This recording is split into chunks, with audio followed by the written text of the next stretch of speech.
Yo, what's going on, everyone? What's going on, everyone? Hope everyone's having a blessed Saturday afternoon. It's your boy, Coach Ricks. It's Dwayne Johns. It's TP Grill, and it's the one and only Bishop Franks. And this is Coach's Talk, man, where we discuss all things OU related, college football related, all things in between. Before we get started, please hit that like button, hit that red subscribe button, man. We're doing very well in the subscribe buttons and everything, man. Getting new subscribers every single day. Ring that bell, like the videos and everything so you won't miss any content that we got going forward.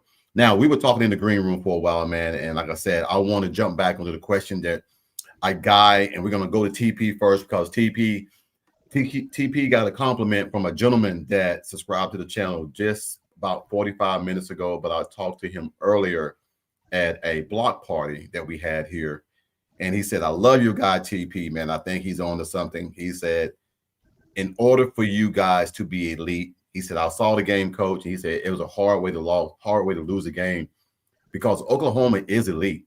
He said there are some teams in the SEC that we thought that were real good that are struggling against mediocre teams in the SEC.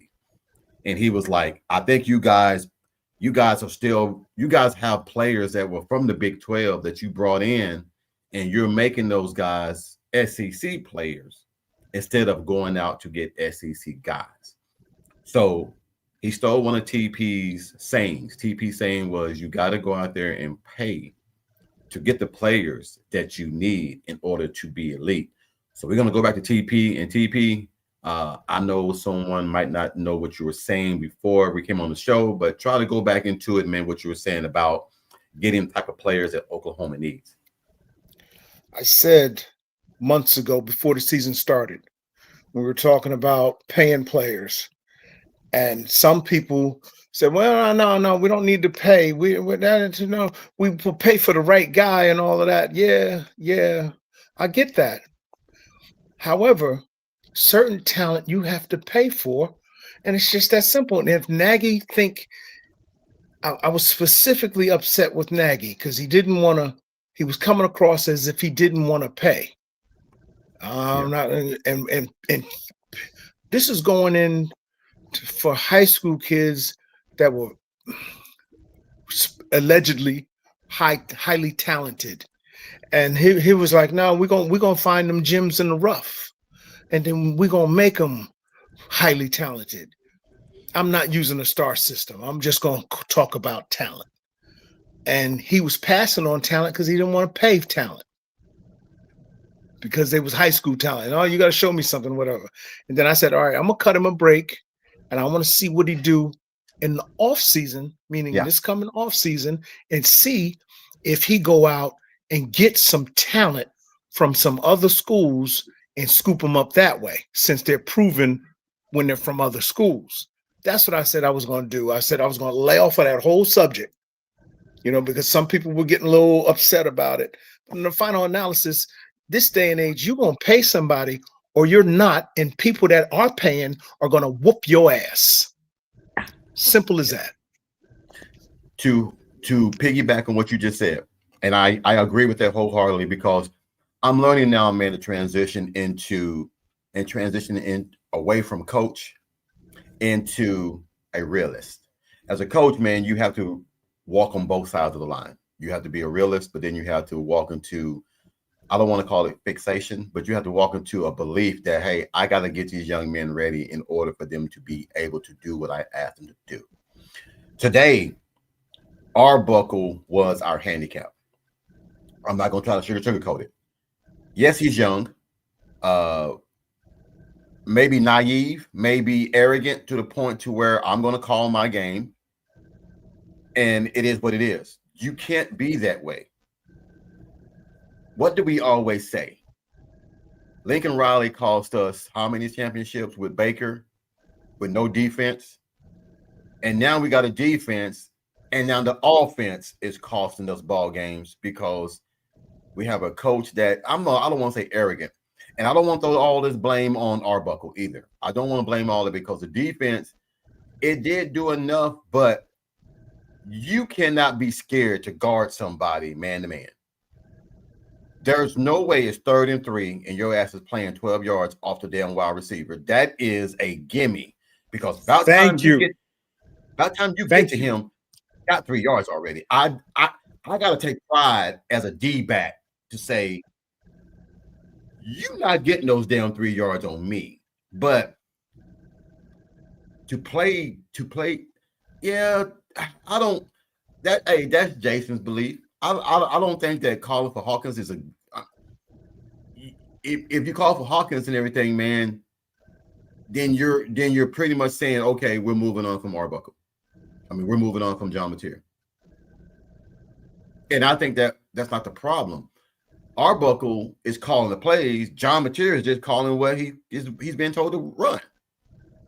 So you can't say the quarterback. It's just like me telling TP to tell Dwayne something, to tell Bishop something. By the time we get to Bishop, it's a whole nother damn conversation. So it's the coach that's telling him what to do. No, Mateer played good to me. He ran the ball, but you cannot throw the ball away and live to see another day. Just throw it away. Don't take no hits. Don't do anything crazy. Just throw the ball away.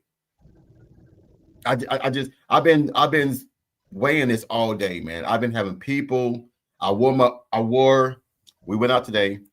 I wore my OU shirt. I had my hat on. Everybody like, man, y'all have a tough day today.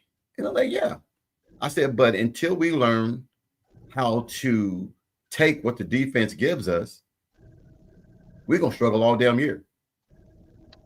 Because you can't try to hit the home run every time. Yeah. I agree with you, Coach. But then again, I know TP was saying that we need to get better talent. And this is just my opinion. I don't think that all the Big 12 players that we had, I think they left out the door. And when Lincoln left, he took all those players that were there in the Big 12, from the Big 12. Now, with that being said, these are the players that even before Nagy got there, these are the guys that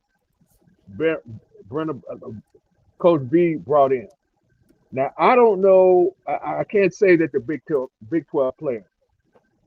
Let's start at the players that were there before Nagy got there. He hasn't even been in there one whole year yet. Mm-hmm. But I still can't see how those players, how we just don't have no talent. I mean, are we looking at just the defense or are we looking at the offense? Sure, okay. I'm not going to say the other running back that we had all high hopes on.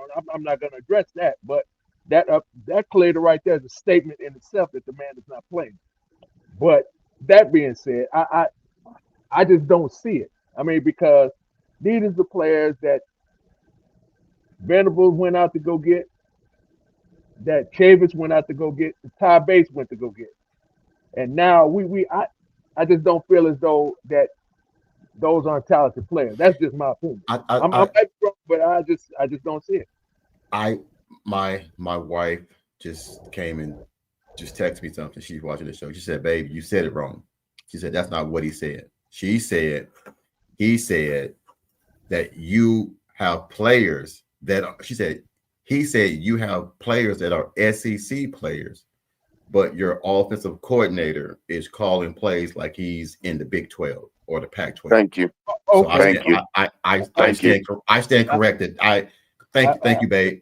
I said it wrong. Okay. The gentleman said we have SEC players, but our new OC is calling plays like he's in the Pac-12 or you guys are still in the Big 12. So I stand corrected. I stand me as well. Okay, me as well. I stand corrected. And I agree with that because we are playing like we're spreading the ball. The gentleman from NC State, his name is Lowell. Lowell, thank you, man, for joining the show today. He did subscribe to the show. He's probably watching. He wanted us to join his church, which we're going to be going there here next week. Lowell, man, thank you, man, for subscribing to the channel. His question was, you guys need to chill out with the Fire BV. He said, he's an NC State fan. He said, we would love to have your coach to come in and bring what Oklahoma has to NC State. He said, be very careful what you guys wish for because you have a hell of a coach that a lot of people want. That's A lot downright. of people want. He That's said, you guys downright. are 6-2. He said, the 2 losses that you guys lost are because you lost them. Y'all didn't get beat. Thank you. You lost them. Yep. So And thank you, Lowell. Thank you, man, for Yeah. saying that. But And now, yes, sir, Bishop. and I get that we need key components to add to the system, but we also need an offensive coordinator. If he's going to stay long term, he has to know this is big boy football. So going east and west is not the way. You have to go north and south. And when we go north and south, we got a running back that went over 100 off of 9 carries. Jeez. Man. 9 carries. Gentlemen, do you realize 9 carries of over 100 yards? That's almost 10 yards a carry, 9+ yards a carry. And then we went away from him. The offensive line is feeling good, getting to be physical, and all of a sudden you go back to passing.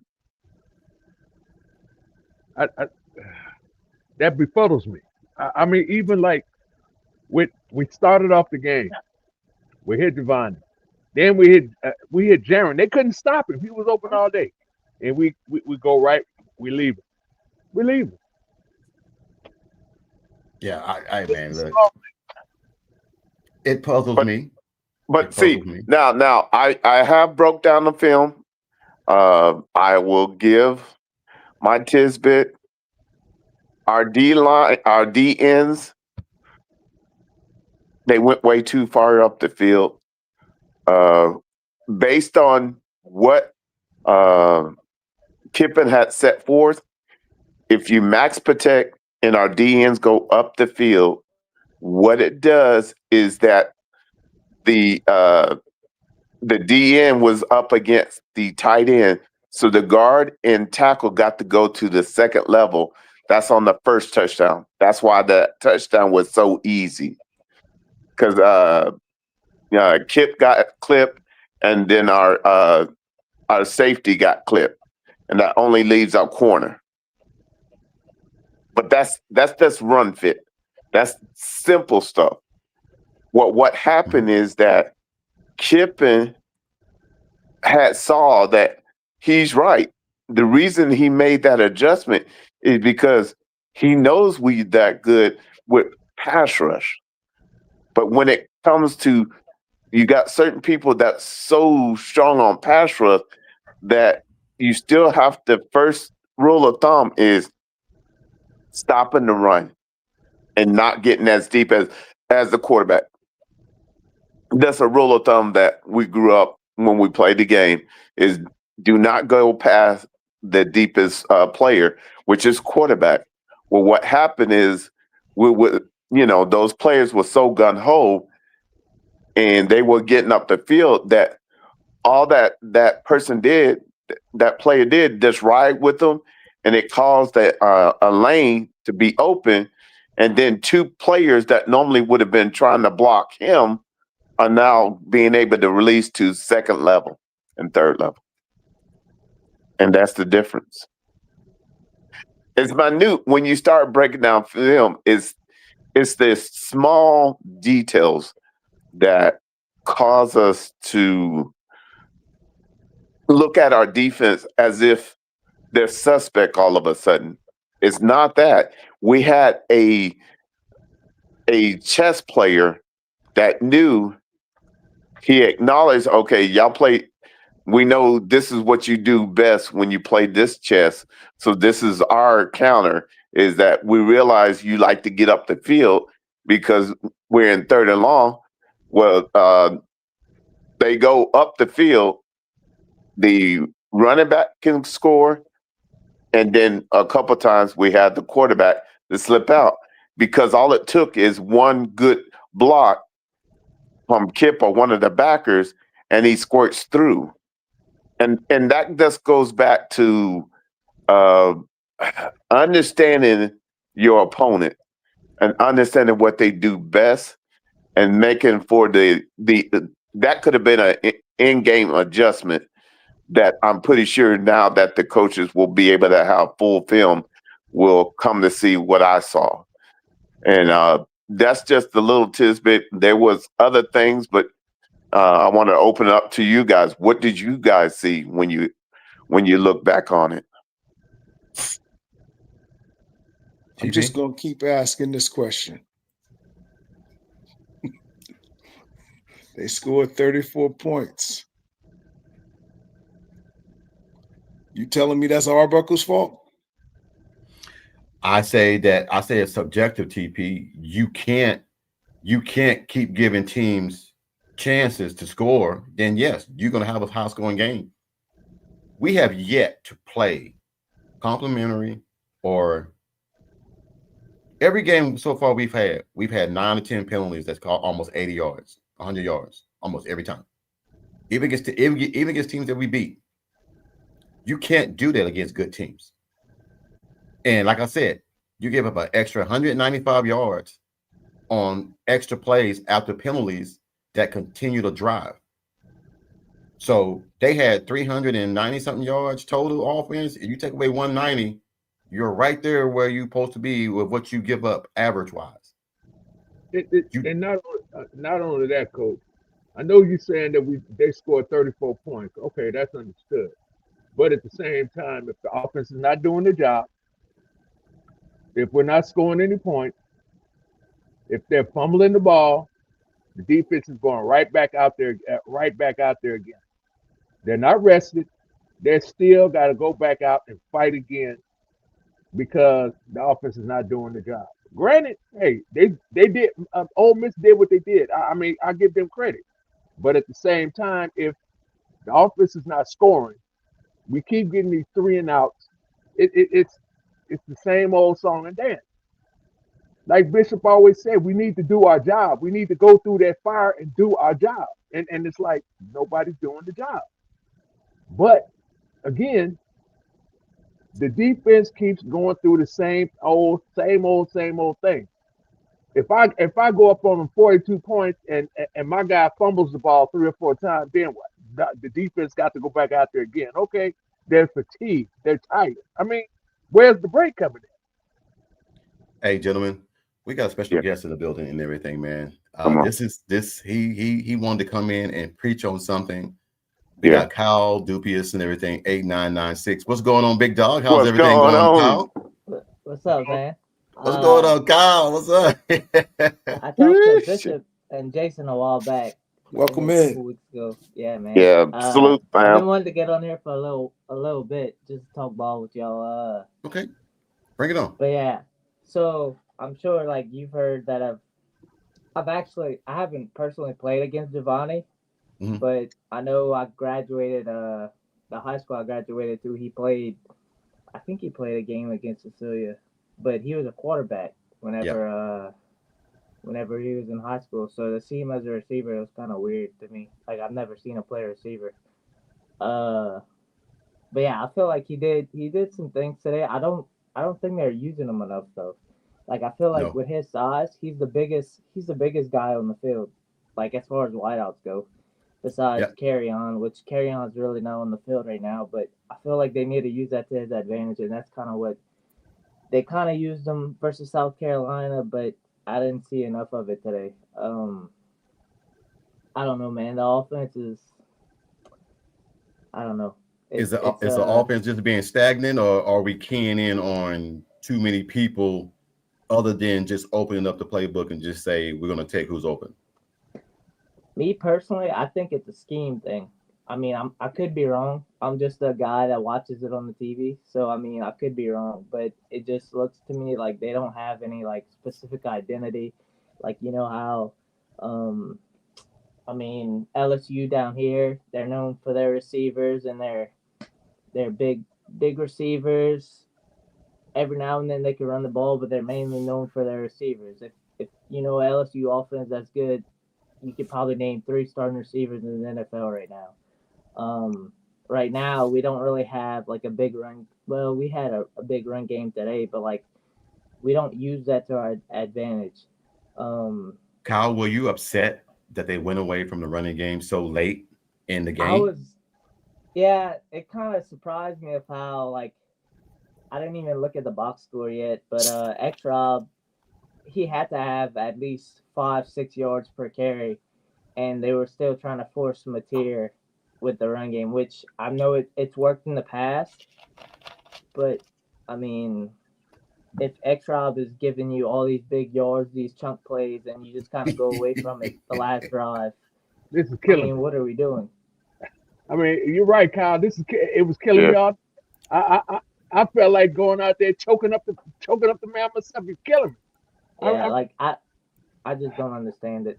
It's they. I don't know. Are we more? it's Are we very- more? Lemon, are you there, Lemon? Yeah, I'm here. I want to ask you a question. Is it time for us to try to say BV needs to do what Bob Stoops did to Lincoln and handcuff Lincoln to say, hey, you got running backs back there. You need to use those running backs more often? I think it's going to be more that he's going to have a coming to Jesus with Arbuckle about what are we doing to get people to heal better. If you look at Mateer and the way that he's ran the last two games, there's something not right. There's something there after the Auburn game that in his running that isn't right. So I'm thinking that he may have gotten hurt more than just his thumb off the Auburn game. Okay. Yeah, I think that's another thing too. I think he's Yeah. still kind of trying to work on something right there. Like I don't think he's 100%. Hey, and Hold on on, the third, hold on real quick. Go Hold on. TP, what you got? So I put my earbud in. Am I clear?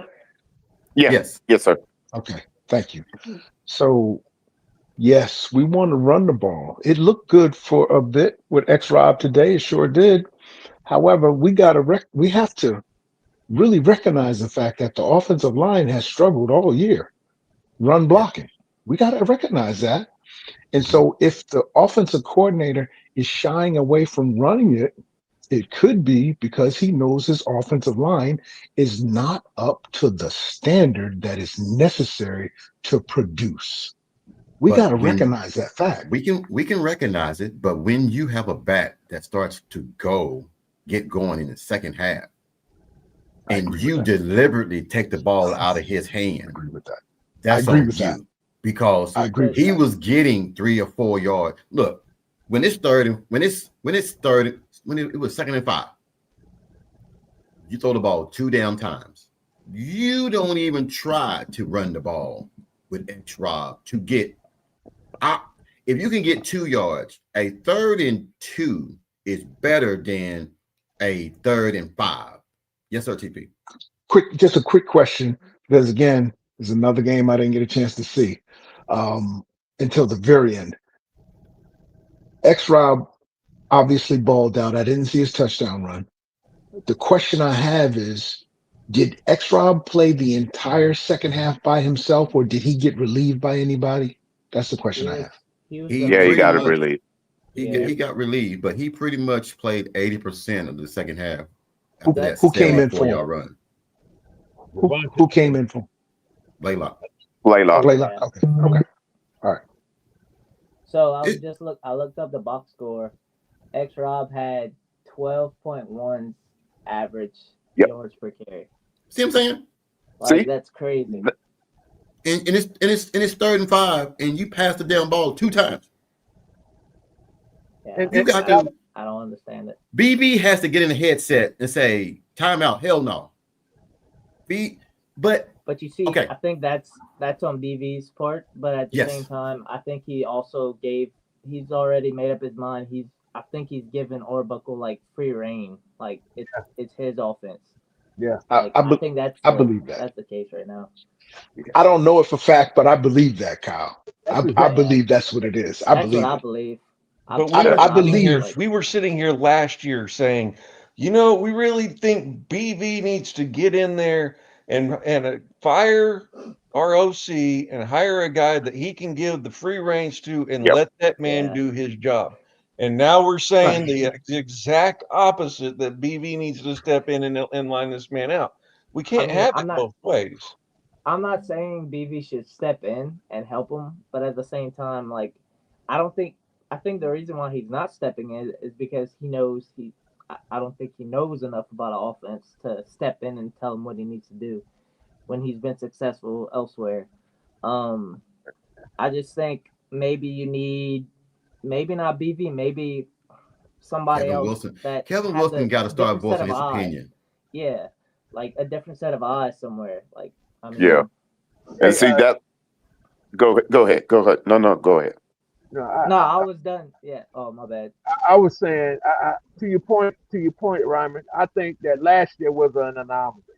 I mean, Seth, Seth or whatever his name is. I think that I don't know what that was. I mean, I understand why things went the way that it did, and it had to be done. I think that's the only reason why we were calling for his head last year. But this, I mean, I never would have thought that the way they were talking about this guy Arbuckle, that he was, doing, was, how good he was and all this kind of stuff. I think I think it might be over his head a little bit. This is just what I think. And and to your point, maybe Brent Venables needs to talk to him and tell him, I mean, man, what do you need from me? What do you need to get this going? Maybe he does need to go to Kevin Wilson and see what's going on, but he needs help. I think he needs help, and he's not saying anything. Name our two top offensive coordinators that we've ever had all time. I mean, Lincoln was one as an OC. Hold on. Best of all time? Well, are we talking Wishbone? Are we going that far back? Now let's keep it modern. Okay. Leach. Leach is one. Okay. Kevin Wilson is the other one. Okay. And year one of either of those guys hold on, Lemon. I'm sorry to interrupt you. TP, you think somebody else? We can't, come on now. You got to talk about that guy out there out west. Come on now. Come on now. That bitch out west. You gotta come on. We're not gonna act like he wasn't putting up points and numbers. I know. Come on now. I know. But he had a predecessor there that gave him the blueprint. You got to look at it. Before we start doing this tit for tat with this. Good question, Lemon. I'm going to say this, and I'm going to jump it back in your lap.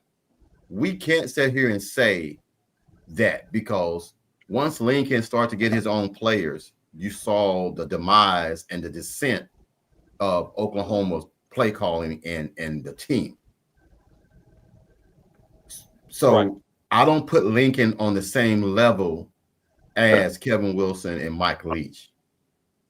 That's just my opinion. I'm sorry. All right. Right. All right, Lemon. You can finish. I'm sorry. Okay. Even throw just for argument's sake, throw Lincoln in there too. Year one of all of those guys calling plays for OU, how did it go? Oh, now you nailed it. He struggled like hell.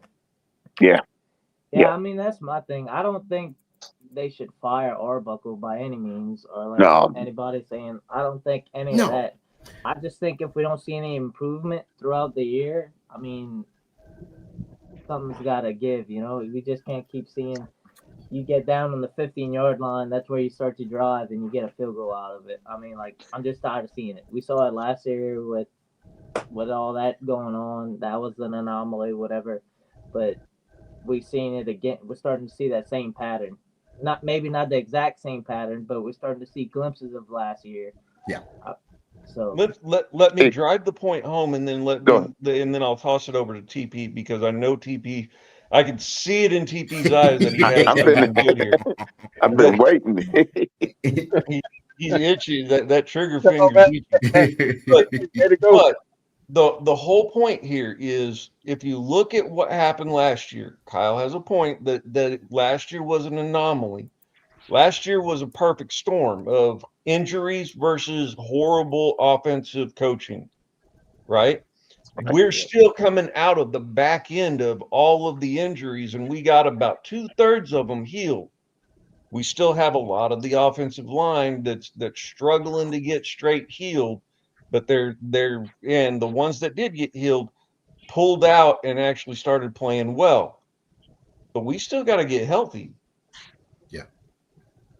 TP?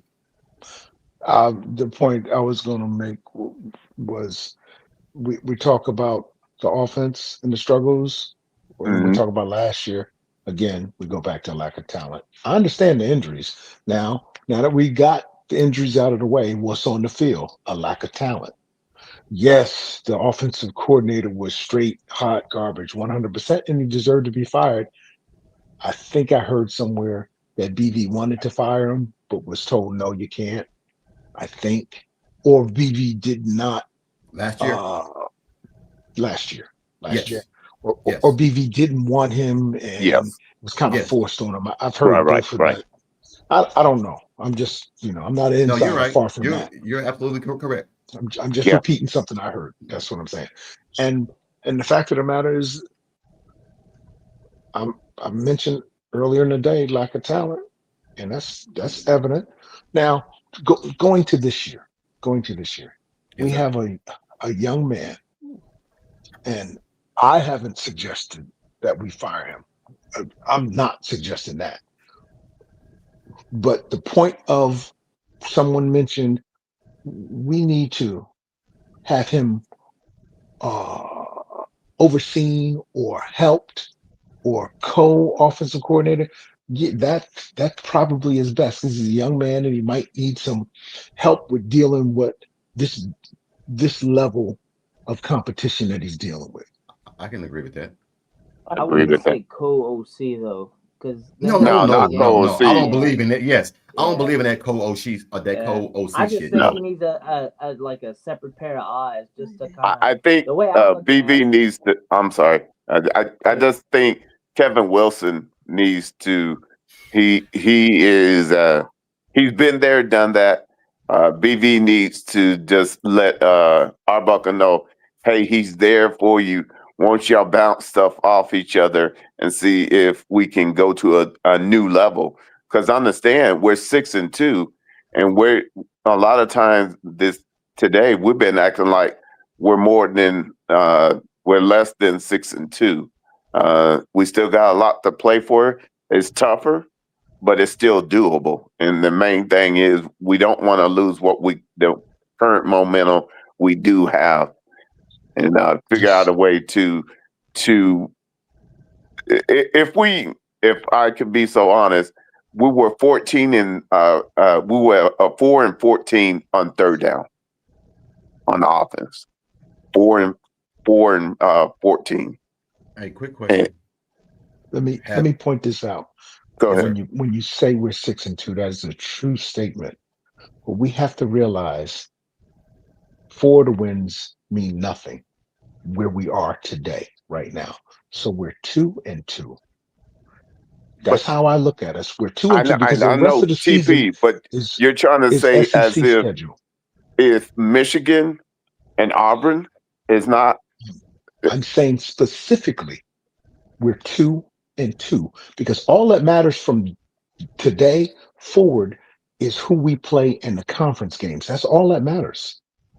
Yeah. But when I'm talking from the community that makes the people that goes into the playoffs.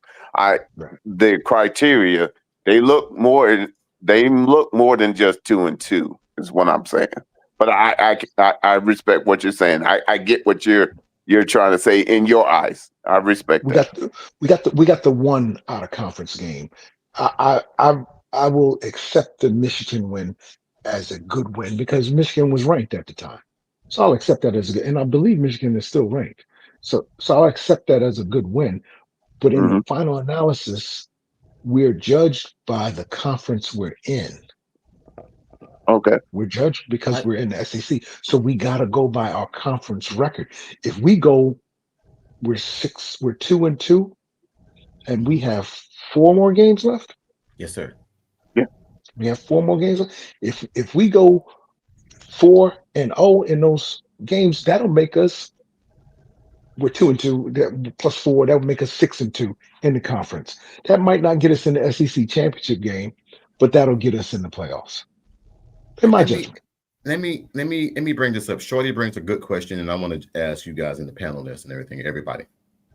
How do you guys move forward with the remaining schedule? What is the margin for error? I'll start with you, Kyle. How do you think? How do you guys move forward with remaining schedule? What is the margin for error?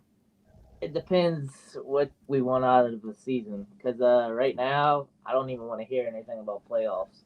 I just Playoffs. I mean, I'm not saying it's out the question, but this team has to hit a whole 180. Like, I know that's the standard. We need to win championship. Standard is the standard, bro. I mean, it's not matter what you want to hear. The standard is the standard. The standard is the standard, but people got to realize when that statement was made, you was in the Big 8. When that standard was made, you was in the Big 12. That same standard can't be made in the SEC because it's a whole nother different thing. And we can sit here and let's be, man, look, we all die hard OU fans, but we have to be able to. The guy Lowell just emailed this, and Lowell, thank you again for subscribing to the channel. He keeps saying the same thing. Coach, you guys are no longer in the Big 12. You are not going to have 10-1, 10-2, 9-1 seasons no more. Those days are over. You guys are in a gauntlet going forward. The SEC is not the Big 12. The SEC is not the ACC. The SEC, excuse me. The SEC is not the Pac-12. Nope. It is a whole nother beast. We're going to have to get accustomed to going 6-2, 5-3, whatever, and win your non-conference games. We can sit here and say the standard is the standard all day. Everybody, we've never had to live in the NIL era ever. It's a new ball game now. So I just want people to understand that I am a big believer in things that stay the same are always the same sometimes, but things do change, and we have to be willing to change. We as OU fans, we definitely are, from Wilkerson to Bob Stoops to Barry Switzer to that bitch out west, and now we've been so spoiled on winning Big 12 championships. We just thought that we were just going to mosey on into the damn SEC and just start dominating, and it doesn't work that way. And I just want us as fans to really realize that this shit is a gauntlet. SEC it's like that every year. Like, somebody told me this a long time ago. It's we got to bring our lunch pail and our hard hat each and every game. So I mean, it is what it is. We just mollywopped the shit out of South Carolina last week, and they almost beat Alabama. Yep. I was about to we just beat the brakes off, beat Auburn and everything. 13 sacks, whatever. And they just beat a good. I mean, so it's every damn week. It's, dude, we don't know who's good in the SEC. Yeah. Well, that's like TP. Last year. The point I'm making, and that's why I sent the quote from Switzer, and why I sent the article that the quote was from, is that is the history of the university. And that is what is expected from the fan base. That's why it's called the monster. That's why. And so that was the point I was making. Very simply, that the expectation that you got to feed is this monster. That's what was the point of the and that's respectable. I get what you're coming from. That's all I'm talking about. Now the boogeymans need to be shot and killed and everything, man, because it ain't real.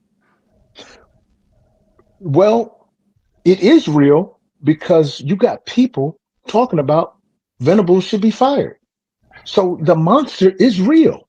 Yeah, and that's where that mindset. I get where you're coming from. Okay, that's that mindset is from the monster. That's all I'm trying to point out, is that there's a mindset out there. The fan base. Yes. Is the monster. Yes. Correct. Yes. I got you. Yes, that's Okay, the monster, That's the what. Yeah, I fan just base. got stand it. corrected. That is I that didn't. Yeah, I I rabid just just now fan got base what that you were said saying. Okay, that okay, that want okay. that want Brent Venables fired. That is insanity. If you want this man fired, you're crazy. But there is you can go and catch people saying we've got to get rid of him. You understand? And I don't believe that to be the case at all. But I do believe we need more talent. I'm gonna stand on that. We Yeah. need more talent. I'm gonna stand on that. To Okay. to, to And finish if I what might ask Troy TP said, to yes, go help ahead. me to understand, when you said need more talent, where? Which side of the ball? Both sides. Both Okay. sides. Like Go ahead. real quick, watch this. Mhm. I mentioned it before the season started. I Mhm. said our back end is a problem. I said that. That's what I Okay. said. And our back end on third downs was getting cooked. Our Okay. back end is getting Right? cooked because you cannot play zone on a team that wants to drag and do drag And routes and cross routes that's what I all was day. asking you, TP. I need schemes. Do you know the schemes? No. I'm not getting in the scheme because Brent calls what Brent calls. Brent calls them kids out there on the field ain't making the calls. But I'm going to give you the X's and O's of this, and Bishop, you know where I'm about to go with this. Yeah, I know. That's When you I'm are trying to in help. max protect, you cannot play zone. Period. Facts. You're going to get You cooked can't. all damn day. You're gonna You're get going to cooked. get barbecued I'm not. with extra I'm not gonna sauce. lie. I'm Cortland fine with Giller that, impressed but me today, though. Say what? Keep it He's calm. pretty. Cortland Giller was pretty. I mean, locked down today. Yeah. I mean, he Yeah. improved a lot. I feel like Yeah. they tested him a good bit, and he pretty much came up. I mean, they didn't. I don't think they had one big play on him. I'm fine with that because now we're talking about coaching, Coach Ricks and Bishop. We're talking about coaching. And I'm not talking about coaching. I'm talking about having better talent on the field. And I've said it before. I'm going to say it again. Okay. We have, before the broken thumb issue, Mm-hmm. we have a guy missing wide open receivers. Michigan game. He underthrew it. The kid almost picked it off. Satania had to come and break up the pickoff. That's That's supposed to true. be a touchdown because the kid is lazy and he don't want to get into fundamentals and throw a proper pass to the open area because he's slinging it like he a shortstop. But I done TP said is that on. before. He's cooking. I'm He's cooking. well. See, I didn't want to. I don't really like talking about people like that. No. We need. Hey, I we. gotta show you the truth. And I ain't because people talking about his thumb. I don't want to hear nothing about his thumb because we got tape from Washington State where this kid is slinging it from the sidearm like he turning a double play, scooping it up at short and slinging it sideways to the second baseman to start the 6-4-3 double play. Yeah. And that has not been corrected. And so that's why I keep saying the boy is lazy in his fundamentals.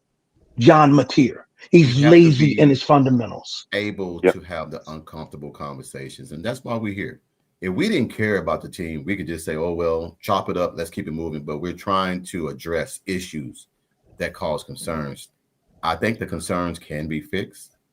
Yeah. I think it's not something that we can just turn on and turn off. Lemon, I want to ask you a question since you have a better knowledge of this. The question I'm about to ask. This question right here. Something ain't right with Mateer. He looks hesitant and unsure of himself, total opposite of him before injury. He's now running or throwing with conviction. Do you think he's really hurt? Do you think he's still hurt? Honest opinion, I think his knee is still out of sorts. Okay. I think that I don't want to say this, man, because it starts to be, why do you have the young man out there if he's hurt? I'm going to say this, and you guys can correct me if I'm wrong. Are we the remaining schedule that we got? Everybody's struggling. We could win every game. We can lose every game. I'm just going to try to keep it real as I can. I don't think we are going to lose every game, but some point pride got to kick in. pride got to kick in, and it's the want to. It's the want to. You can go out here and say X's and O's all damn day. It has to be a want to. Somebody's going. Yes, sir. Who do you think doesn't have that want to? Jay Knott. Who do you think? Do you think because on defense or just in general? Just in general. Without calling anybody out, I think that the play calling, certain times the play calling doesn't look consistent, doesn't look credible. If that makes sense. Sometimes I was gonna say earlier, there's like no scheme to it. It's there's somebody said it in the comments earlier. There's no identity that he has. There you go. Identity that he has. I commented that earlier.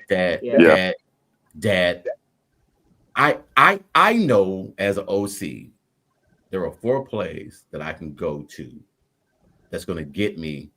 You should have a chart that tells you down the distance of yards and plays that you can get.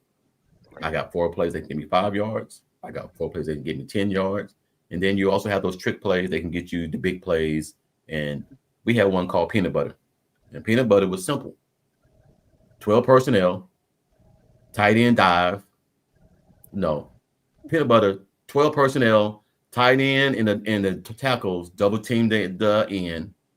We do the option left, and we get about 15 yards off of it because you have 2 guys blocking 1 guy, and then the quarterback, the halfback, and the D-back and everything. Excuse me, the halfback and the swing back are all going in formation. So you got 1 guy that got to make the decision on who he's going to get. You got to have – I don't think Arbuckle has a scheme for 5 yards, 10 yards, and 15 yards. I think he just called plays to see what he can get or to see what happens. I mean, I'm trying to keep it real. I don't see no identity when he's calling plays because he's all over the place. You know, if the running game is going, why would you pass it? If X-Rod getting 5 yards per pop, I'm a ride that monkey, man, ride that dog, man, until the cows come home and everything. And then you have to make me stop running the ball. I'm not gonna do it for you. And I think sometimes, man, we'll run. Have you noticed, guys, that we'll run and get some big plays, and then he'll throw the ball. And then he'll throw the ball 3 or 4 times. And then we'll punt. And I'm like, you just got 35 yards on the ground, and then you threw 4 damn passes, and you didn't get no yards, and now we got to punt. And not only that, Coach, just like you said, I don't know what he was thinking throwing the ball to Giovanni, and he was overthrowing the ball twice. I mean, I'm trying to. Man, he missed Giovanni. Go back to fundamentals. You ain't got to think about that. The man got this 4 fundamentals. Go back to that. You know he could do it because he hit Satania in a dropped it in the bucket. Dropped it in the bucket. So you know you can have poor fundamentals and leak one out and make it happen, right? Yeah. With poor fundamentals occasionally, but you consistently not getting it done because of your poor fundamentals. Keep that in mind. Yeah, you can have poor fundamentals and drop one in the bucket. You sure can. One out of 10, 1 out of 50. That ain't going to win you games. You got to have consistently good fundamentals. That's what I keep talking about. Finds a nut every now and then. Yeah. Thank you, Lyman. That's Thank 2 you. weeks in a row he misses my boy on a touchdown, man. But hey, let's wait. My man said that's 2 weeks in a row he misses touchdown. You forgetting? Wait. You forgetting about Burks being behind the Michigan cornerback going up the right sideline and he hit the deep back in the back of the head. You're forgetting about plays. It's more than that. It's just more than 2 weeks in a row. I'm talking about games before injury. Also, go back and look at him. This man has poor fundamentals, this young man. And it hurts the team. Matter of fact, in the Michigan game, last one, in the Michigan game, The Michigan up the sideline, going right to left on the screen, deep from our deep end zone. Burks catches one, and it's close, but Burks cooked that cornerback on a double move, on a stutter and go. Cooked him, and Mateer didn't put it on him and lost it arm side out towards the sideline. And Burks had to catch it, just barely keeping it in bounds, as opposed to catching it in stride and scoring from 95 yards away. That's poor fundamentals. Go back and look at it. Now I'm done. But when we brought Mateer in, what if we? What was he advertised as? Was he advertised as a pure passer, like a absolute elite passer? He was a gunslinger. No, They call it a gunslinger. He was advertised as one of the top dual threat quarterbacks. That's exactly what it And was. the whole point of him was that whenever he didn't feel like he could hit that person, his legs could get him out of the situation. And and up until the Auburn game, he did get out of that situation because he's built like a running back who can throw. Now, if he's hurt and he doesn't have the wheels, what's he going to do? Lean on his arm? Ryman Lemon. Talent was different. The talent level that he faced was different. So, yeah, he can make it look saucy against certain talent level. But now you said Auburn level. Now we're talking about a different level of talent. And he can't outrun everybody on the Auburn defensive side, because he just can't outrun them. He can't. Hey, Let's just keep it a buck. He can't outrun them. He can't outrun the people on Mississippi. Let's just keep it a buck. He can't. Hold on. I don't want to be a spoiler of bad news. We got an email that just got sent in and everything. Jesse198. Hey, coach, I'm a new member. Subscribe to the channel. I love this hot shit that you guys are speaking. Answer this question or address this to the panel. Would you guys rather have the Lincoln Riley offense with no defense or the Brent Venable defense with no offense? Neither. Neither is the answer. Well, I can tell you right now what's the easiest to call. I can tell you that right now. What's the easiest to call? The offense is easy to call. Defense is hard to scheme and do. Okay, can I ask a question? Since all of a sudden defense is not important, the key is understanding that we have a defense that up until these last couple of games, we were the standard that everybody was holding to. Now we needed a offense to be complementary, because understand, Ole Miss took Alabama to the hilt in a high-scoring game.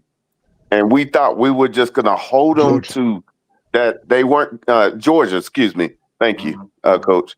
We're going to think that we're not worthy of having a score and make sure we're complimentary. That's where we're mixing with words, is understanding, know your competition and know, wait a minute, I got a running back that's averaging over 10 yards a carry. Why don't I just ride him a little bit and utilize him in my passing game and do play action and see if it might work? Because what it does is they already was concerned on trying to figure out how to stop him. But once again, that is a part of the full totality of playing the game. And I think we're getting lost in the minutia of understanding, our defense is, let's just say, they're great. They're above average to great. But understand, they still need a complementary offense, because we understand whenever you're in the SEC, each week is going to keep getting harder and harder, because the teams are doing the same thing we're doing and developing their players. So with that standard, it's actually a new standard, because it's not the Big 12 standard as the standard. It's the SEC, and that means each and every week, your D lineman and O lineman has to be on a certain status to be able to protect and move your organization in the necessary way it needs to complete the task. And a lot of times, go ahead. Am I translating what you just said as we need more talent? I'm saying we need competitive depth. We have been eaten up in competitive depth with injuries, and we got people that is of the talent, but they're hurt, and we're Now I not. gotta go get a drink. Thanks, Bishop. I I got mine right here. I'm just being honest. It's easy to tear down people when you're in the fire test. Let's understand, today was a serious fire test because our secondary, it made it seem like our secondary was cooked, but nobody said nothing about the defensive line not being able to get the pressure that they normally get, that allows the secondary to be able to man up and cover the receivers and be there to make sure they don't get any receptions. Today was a masterclass on the next level of the SEC, This is the and we second realized time. that we need some work. And the bottom line is, thank you, Kippen, because you did open up our eyes that there's levels to this, and if we really want to keep moving and be where we want to be at the end of the season, then we got to keep growing, and we got to keep developing, and we got to own up to it when a fire test come and learn from it and move forward so it doesn't happen again. Okay. This is the Hey, second guys. time. This is the second time on this podcast I heard about. You said man up. You might not have been talking about man coverage, but we did say No. man coverage. So the question I have to ask: Go ahead. does Brent Venables normally run man coverages or zone coverages in his defensive scheme? He runs both, but he runs a 60-40 man to zone. Zone Mhm. is pretty much dominant. He's a zone dominant caller of defensive, right? Because he has his defensive line that normally puts pressure so he can stay in zone.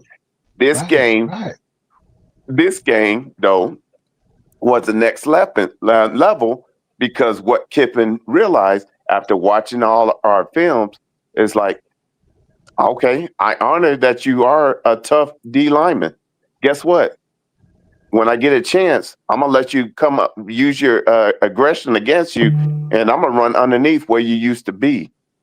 And because you come so strong up, you create a natural lane that I'm betting that my offensive lineman that the DM didn't squeeze down on can get out and block your linebacker and whoever else, and we can go score.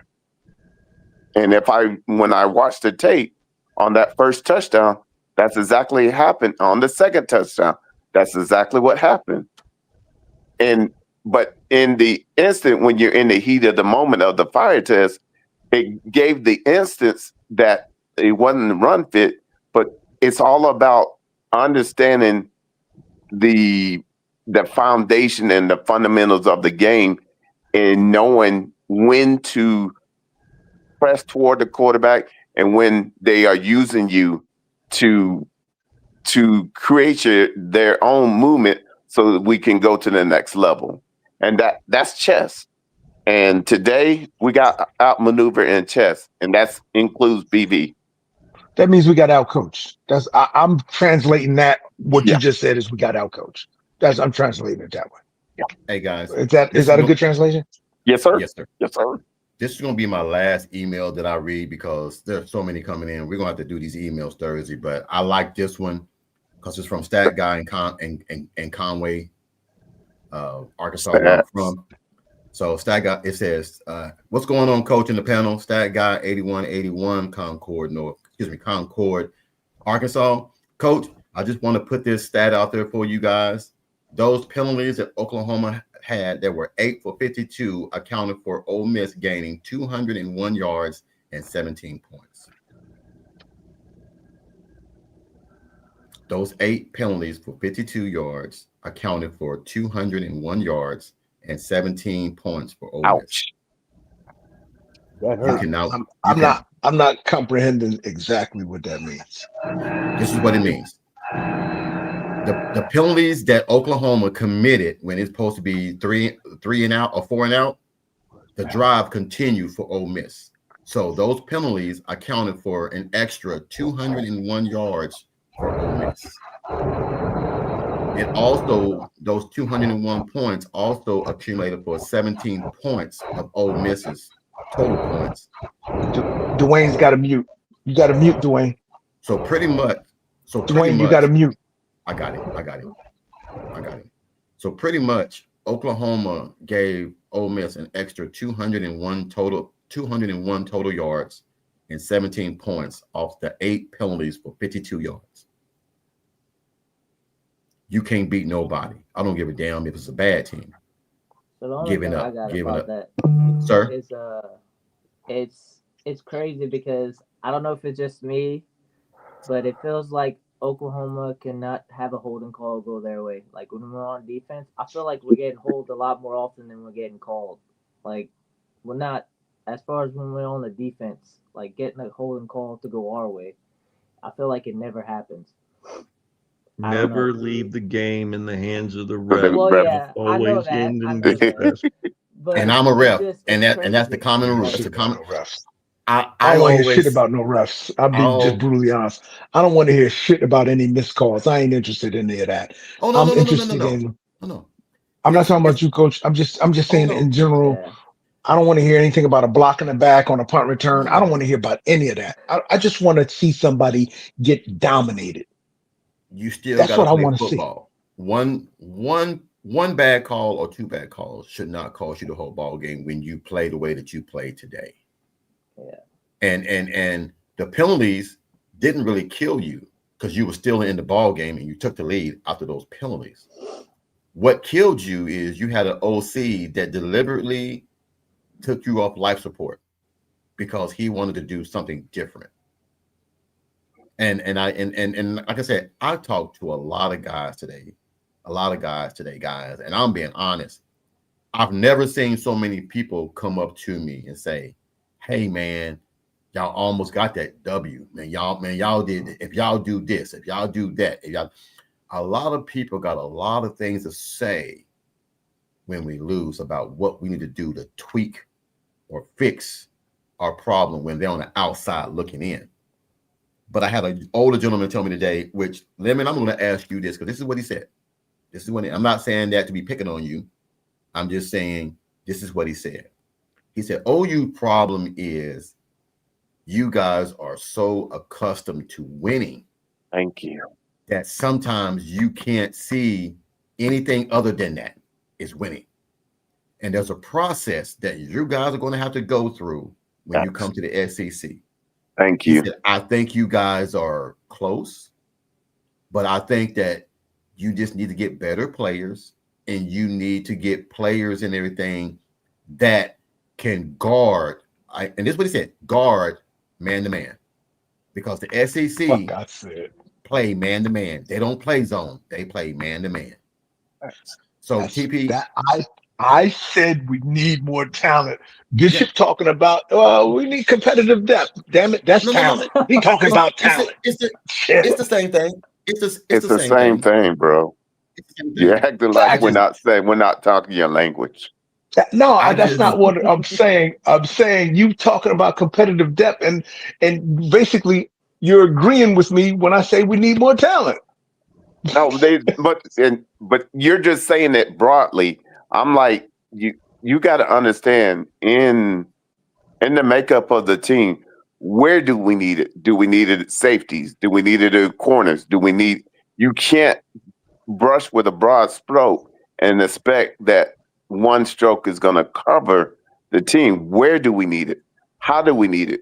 What type of scheme would you see what I'm saying? And I'm trying to work with you, but you're not saying that I'm trying to work with you. Just say when I'm asking you more questions so I can get your back. I got you. Let me give an example to exactly what Bishop is going at, because he's got a point here that needs to be made. It needs to be expanded on just a little bit.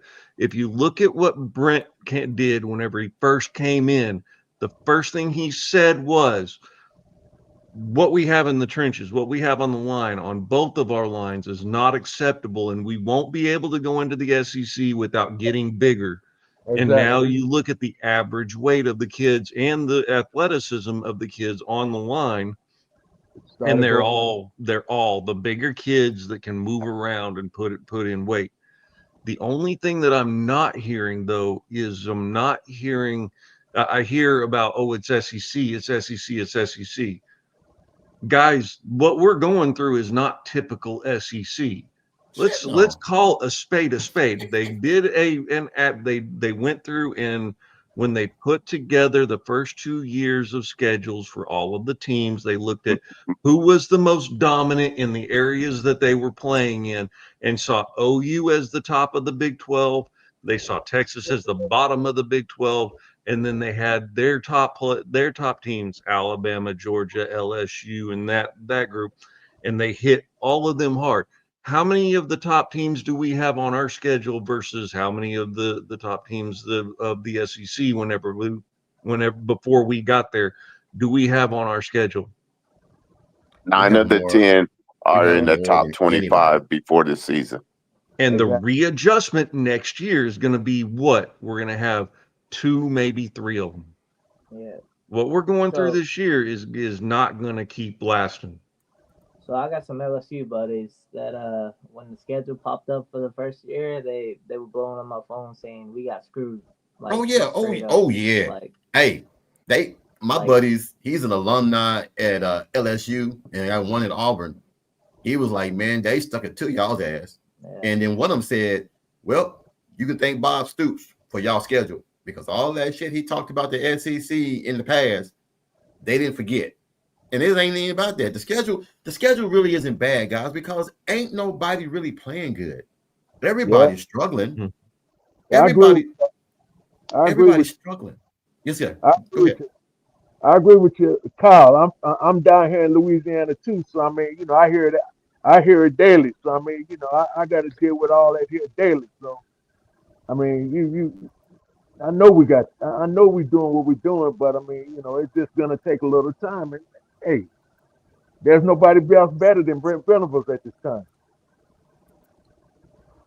Can I ask a question, fella, to the panel? Okay, I'm gonna take my coaching hat off. From when VV started to now, what he said he was gonna do with the defense, has he shown that he has the capability to put us in position and do what he said he came to do on the defensive side? Oh, on the defensive side. The answer is yes. Yeah. Oh, yeah. And the answer is he's still looking for more talent on the defensive side. You're never gonna stop. TP, you gonna run that. I'm gonna keep saying it until y'all say, yeah, you damn right we need more talent. Hey, TP, hold on. You are right, because watch this. Who has the number 1 recruiting class right now for 2027? We do. Oklahoma does. It's early, but they have the number 1 recruiting class. When was the last time since 2000 Oklahoma has ever had the number 1 recruiting class, even in the preseason? Never. So we're yes. Lemon, am I wrong? There's a year that I'm missing? Yeah, there's an aspect of this that you're missing. There's several times when Lincoln had the five-star recruits. I mean, the five-star receivers. No. The hear me out. The aspect of this is what you're missing is current, what is committed to us versus what is actualized. So in other words, as we walk into the recruiting class for 2026 and finalize 2026, and the kids get on campus, there's no more flips. Mm-hmm. Then yeah, we always fall out. We always end up falling out. But in terms of before it's been actualized, Brent has had a couple of times where we have had, since he came here, where the recruiting class for either the next year or the second year out we're at number 1 for like 3 weeks. Mm-hmm. Okay. Mm. I love look. This is why I created the podcast. We need to be able to have the very uncomfortable conversations Facts. because we as men, we all have different opinions, but we all love football and we all see X and O's a little bit different. But we need to have these conversations and everything. That's the only thing that's going to make us better.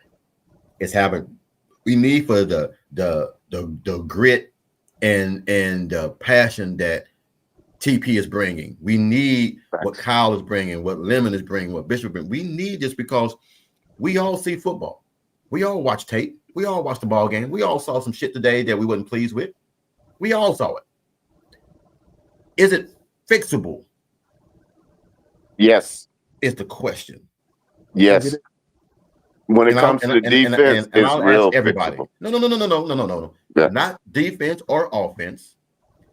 Is it fixable? Team aspect, everything. Is it fixable? TP, I'm gonna start with you because you itching. It's absolutely fixable. And I just want to, I'm gonna go. I gotta go back a little bit. Okay. This pre Texas game, I posed the question. Okay. What will Sark do, knowing that our defensive front will get after your ass? And I think the answer was a little bit more protection for his quarterback. So instead of 5 blockers, maybe 6, maybe 7. I'm unsure of what his max protect was, but he did some max protect, correct? Mm-hmm. What was our adjustment to that? See, that's where I'm getting at, and I'm not. Again, BV is our guy; he's our man. But BV is our guy, is our man, and we have to be able to adjust because I said going into the game, there's no way Sark just gonna let us come with 4 against his 5 and beat that, or do a fire blitz up the middle and beat that. He gonna make an adjustment. So what is going to be our response to the adjustment? And I don't think we responded well to his adjustment. Okay. And that can go for today also. All right. Kyle, what you think? Is it fixable? I mean, I think they've shown already it's fixable because I mean, if it wasn't fixable, they wouldn't have had a chance to come back today. So I mean, they did everything they could today. It just wasn't in the cards. I think long term though, it's fixable, but they're gonna have to get out their own way. I feel like I think that's like the main issue right now. You got offense doing their own thing, and you got defense doing their own thing. You gotta figure a way to mesh it together to where it's one team. I feel like a lot of the problems are like what I just said. The offense is just doing their own thing, and the defense is doing another thing. Like BV always talks about complementary football, and I'm just not seeing it. Yeah. That's really all I got with that. All right, Lemon, is it fixable? I think people are trying to make mountains out of molehills in terms of what's wrong and what we need to do to fix it and how we need to turn the corner. I think we're so close that you can almost smell it, and people are so frustrated that they can smell it that they want to see it now. Is it fixable? Absolutely. Is it going to be by the end of this year? I think we're going to have at least 2 more wins this year, which is going to put, and that's the floor, mind you. The Alabama game's going to be kind of a toss-up because we always play them hard. I think we walk into next year looking pretty, but I think we walk in out of this year a hell of a lot happier than people should think we should be. All right, Bishop. As a whole, it's definitely fixable. And actually, to piggyback off Rami Lemon, that's my mindset, is that we're not that far off, but still not there it just leaves a certain itch that you can't quite scratch. But if we don't have this hard conversations, we'll think that we're okay and that we just missed a little bit. And so this podcast is definitely needed. And with that, I think the bottom line, we just need to find a way to win against Tennessee. Other games will take care of themselves, but we got to go 1-0 each and every week. Dwayne. Yeah, I agree with Bishop. I think it's very fixable. I just think that the hard conversations, as you said earlier, need to be had between offensive coordinator and the analyst. That needs to happen. That right there is the main thing. I mean, with everything that's going on, I think if we would win some games, that'll change a lot of the situation. But at the end of the day, it's coming down. It's fixable. It's very fixable. They always say that winning cures all woes and all everything. But I think that this by Chavez and everything is a great comment. Fans are blinded by success. A lot of us still have this stigma that we're Oklahoma. We're going to win ball games just because of our name. That's not going to happen. You still got to get between those damn lines and you got to play. To see us come back and take the lead and the momentum the defense played with a couple 3 and outs and get them, you have to be able to have a game plan and a scheme to put you in position to win. And sometimes that old saying, you were playing not to lose, not to win. You were playing not to lose. I don't like that. If I got my foot on your neck, I'm going to choke shit out of you. I'm not letting you up. I'm going to try to do whatever I can to do the knockout punch. Arbuckle is going to learn. He's going to learn. And like I said, I don't want this podcast today to be a bitching session. It just needs to be something that we need to address what needs to happen. Like you said, there needs to be a come to Jesus moment to where, hey, let's look at the film as a coaching staff and say what we could have done better. That is the only way we're going to get better as a team. But I'm kind of upset that there was not a player on the field that got pissed off about how things went down. Shit. David Stone was laughing at the end of the game with Lane Kiffin. I mean, I ain't gonna lie, that kind of rubbed me the wrong way. I mean, I know it's all. Say that again. So say that again. I don't know if y'all caught the. No, Lane Kiffin was trash talking to defense. Yeah, well, and David Stone was pissed. He was. Well, he was laughing. He looked like. Oh no, but he was laughing because they blurted out some of the stuff and everything. A buddy of mine sent me the uncut. I have to send it to you, the uncut version. Because he was like, why would Lane Kiffin say that to some kids? Yeah, I ain't gonna lie, that was shitty on Lane Kiffin's part. But the only thing I saw, it looked like David Stone was laughing at him. Or not no, laughing he was. At him, No, he was talking. like He was talking shit to him. Yeah. He was talking to him. You talking about after the game? Yes. On the field after the game. He followed his ass. He followed his ass up to the commentator and talking shit to him. David Stone was not backing down. No, I agree with him, but a small clip of it. At the same time, I mean, we if that's the case, the man's been talking trash the past couple of weeks. But he's been talking trash, but and I understand those are kids. I agree with you with that. But the only way to shut him up is to beat him. That's it. Listen, that's the only thing we can do is just beat him. He can talk all the shit he wants. He just won the game. Period. Case closed. Hold on. Now, Dwayne, that's what me and you different on this because first of all, you're a grown ass man. You're a coach. You should not be talking to no player. It's the coach. Amen. It's the coach. It's the coach because first of all, this is what I mean TP and now this is when parent comes. This is when parent comes in because. I get what you're saying. I get all of this.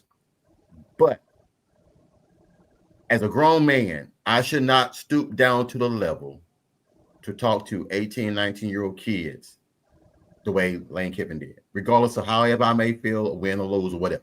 I shouldn't do that. That's not the first time he did that either. Yes, sir, TP. Go ahead. So- Go ahead. Go ahead. Let me be clear on what I saw. And Okay. this is the only bit I saw. I think you've seen more than what I saw, Coach. This Yeah. is the only bit I saw, and this is the only bit I can comment on. And Okay. that was Lane Kiffin was having an interview with the young lady from ESPN, ABC. Mhm. And Stone walked by and he saw Stone, and I can't tell if Stone said something, but he saw Stone, and then he turned and said, "This kid right here was talking smack to us all game, talking about we not gonna score." That's the only clip I saw. I saw that. That's all I saw. I saw Lane him Kiffin. say something about Go ahead. you're real quiet now or something like that. And Yeah. I was like, bro, come Yeah. on. Like, What started the whole thing was Lane Kiffin and everything saying, "Oh, you're not talking trash now. yeah. We silenced the mighty juggernaut." And then David Stone came over there and was like, "Oh, so we're not laughing. Oh, so so that's what I'm saying. You look, I just won the ball game. Right. You shouldn't do that to a player." Yeah.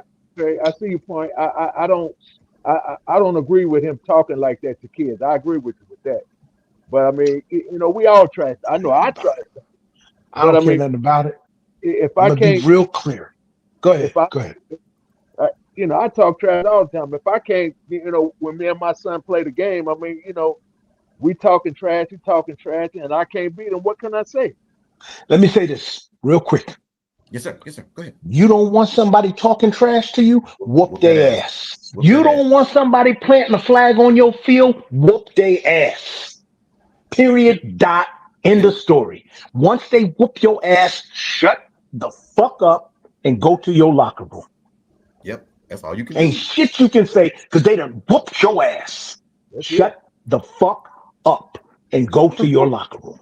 Boy, I love this TP. Boy, where you been all Oh, season? TP fired up. Where you been all season? I love this TP. It's certain shit.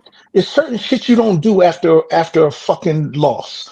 You just lost. How you gonna trash talk anybody after a loss? Other than good game, coach. You got us this time. I'm looking forward to the next one. That's it. Oh, and I'm gone. no. Did you get it wrong? It wasn't David Stone talking. It was Lane Kiffin talking. Yeah.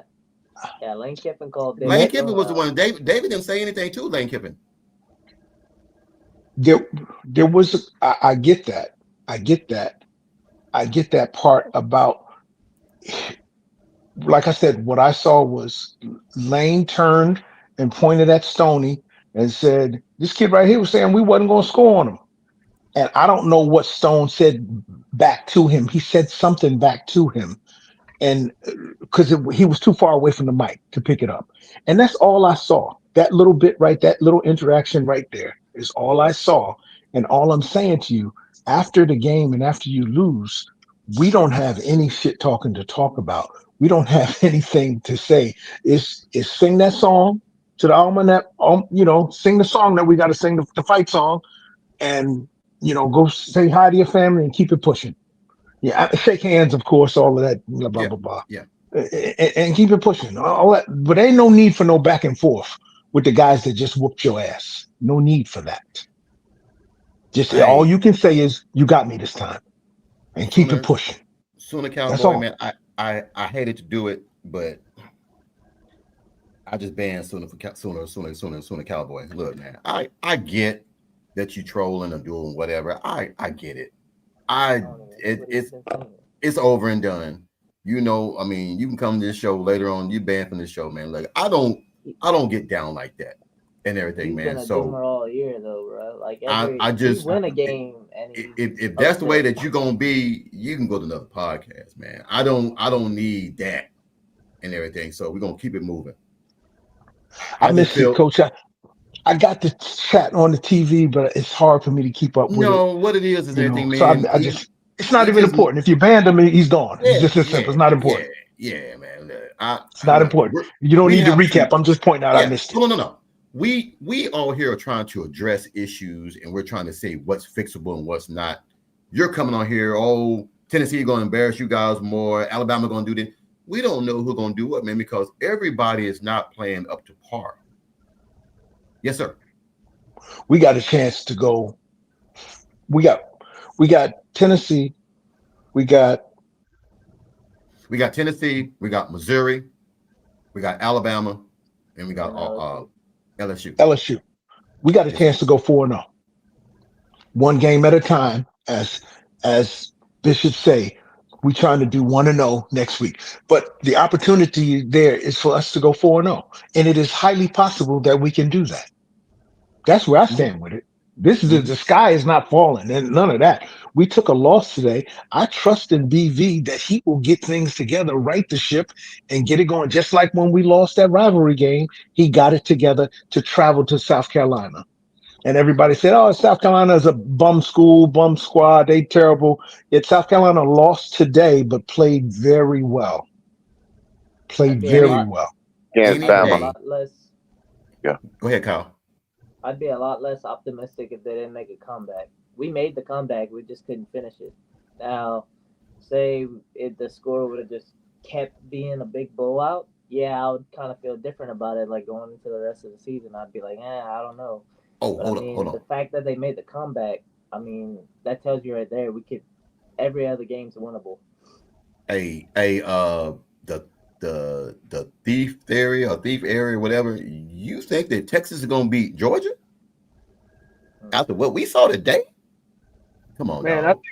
I think Come that's on. Benji because that's the same Come on. picture that was on Benji's site. Come on, dog. Come Yeah, on, it's dog. Benji. Yeah, that's Ben G. That's Ben G. That's Come Yeah. on, Ben. Come on, Benji, man. You That's No, Ben can't. G on his second account. Jeff You that's Gladney can't. screwed that You up, can't. man. It's all Look, good. That's I y'all. said man. that's come on, man. What are we doing, man? Y'all barely squeaked past damn Mississippi State. You down there got beat by Kentucky, and you Kentucky, think like you gonna beat Georgia?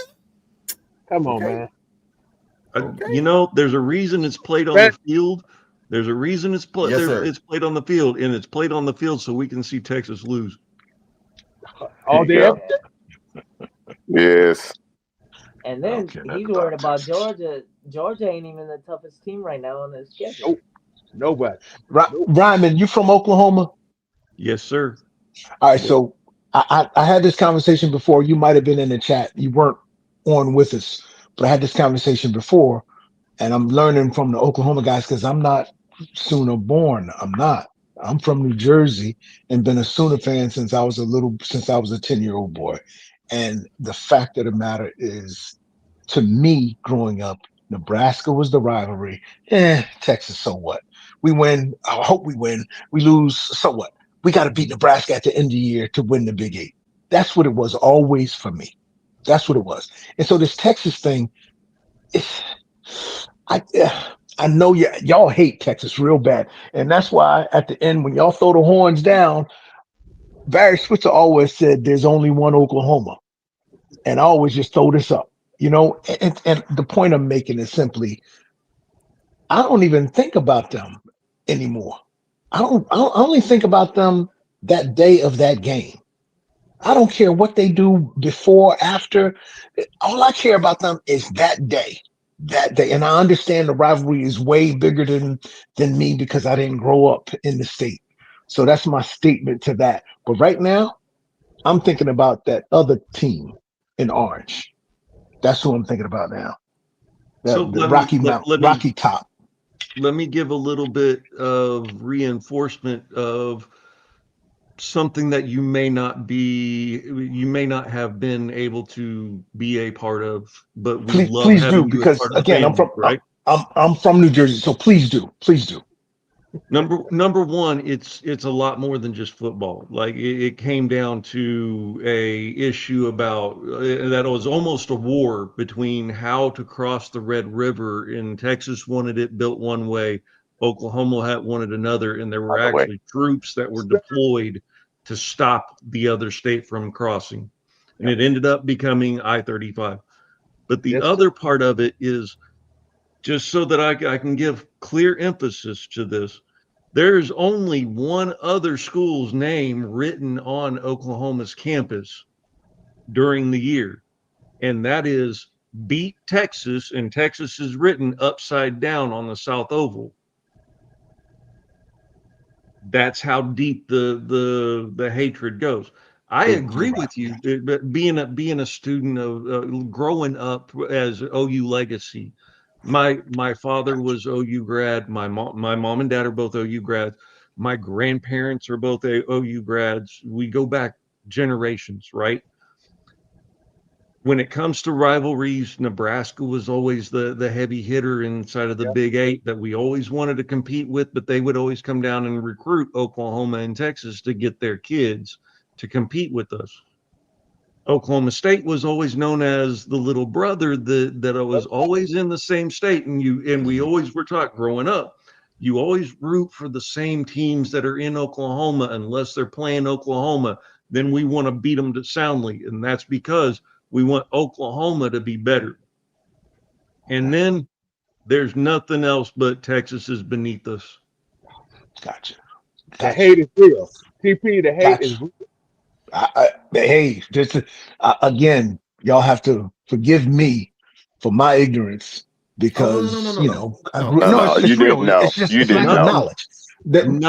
When I to say do. ignorance, I'm speaking strictly in the dictionary reference of what ignorant means, which means lacking knowledge of something. That's I'm Gotcha. speaking that way. Knowledge So is that's how I'm knowledge is talking. power, man. There's nothing wrong with not knowing something. It doesn't mean that you're ignorant. It just means that you didn't know. Didn't know. Yeah, I never knew I never that use about that the word. I Red never use that Raiders. word ignorant and everything, man. I just always say get you you. didn't know. I get you. I get you. And when we take the time, if we just go after the podcast and look up ignorant and look up ignorant, it says exactly what you just said. Didn't know. A lack of TP knowledge. here. TP Yeah, is a lack of actually knowledge. using the That's all I'm correct saying. definition of ignorance. I was being a son of a teacher. You were always taught there's a difference between being stupid and ignorant. And being ignorant. Ignorant can be fixed. Stupid, you're done. Cannot. Yes. Yes. Right. So again, because you guys got to realize that, and I'm getting it more this year. Just being on this podcast is really I'm learning a lot.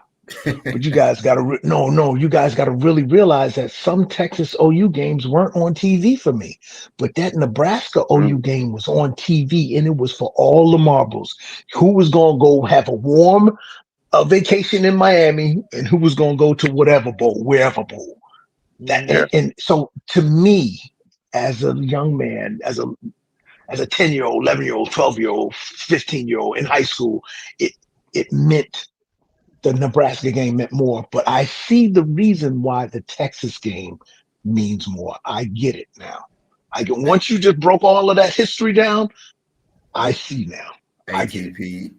Thank you for the correction. Thank you. I wouldn't say that out loud, man, because you saying that when you was old, that means you had the radio by your ear and you listened to the ball game instead of watching it.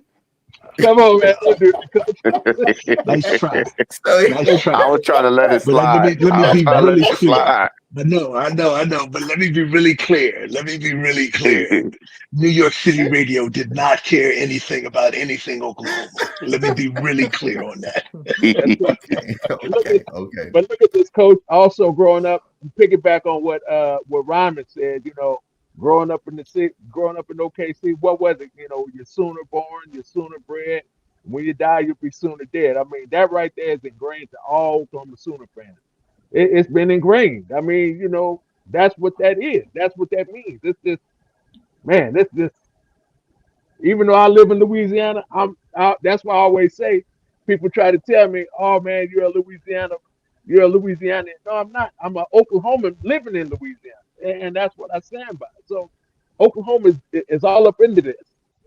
OKC is all up into this. So I mean, it is what it is. I'm proud to be from Oklahoma.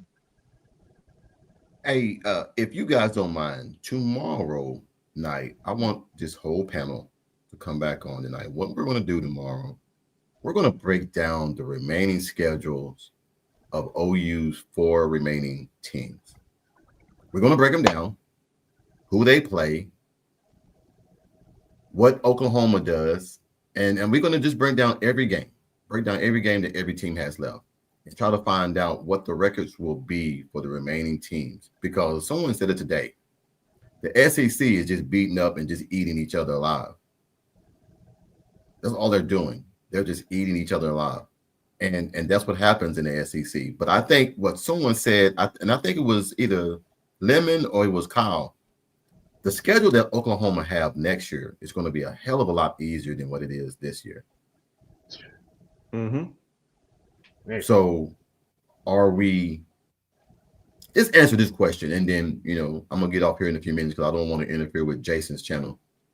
What would any team, not just Texas, not just Georgia, what would any teams in the SEC schedule be if they had Oklahoma's schedule? Wouldn't be very good. I'll go first. Yes, sir, TP. Yes, sir, There's TP. there's no doubt in it. There's no doubt in it.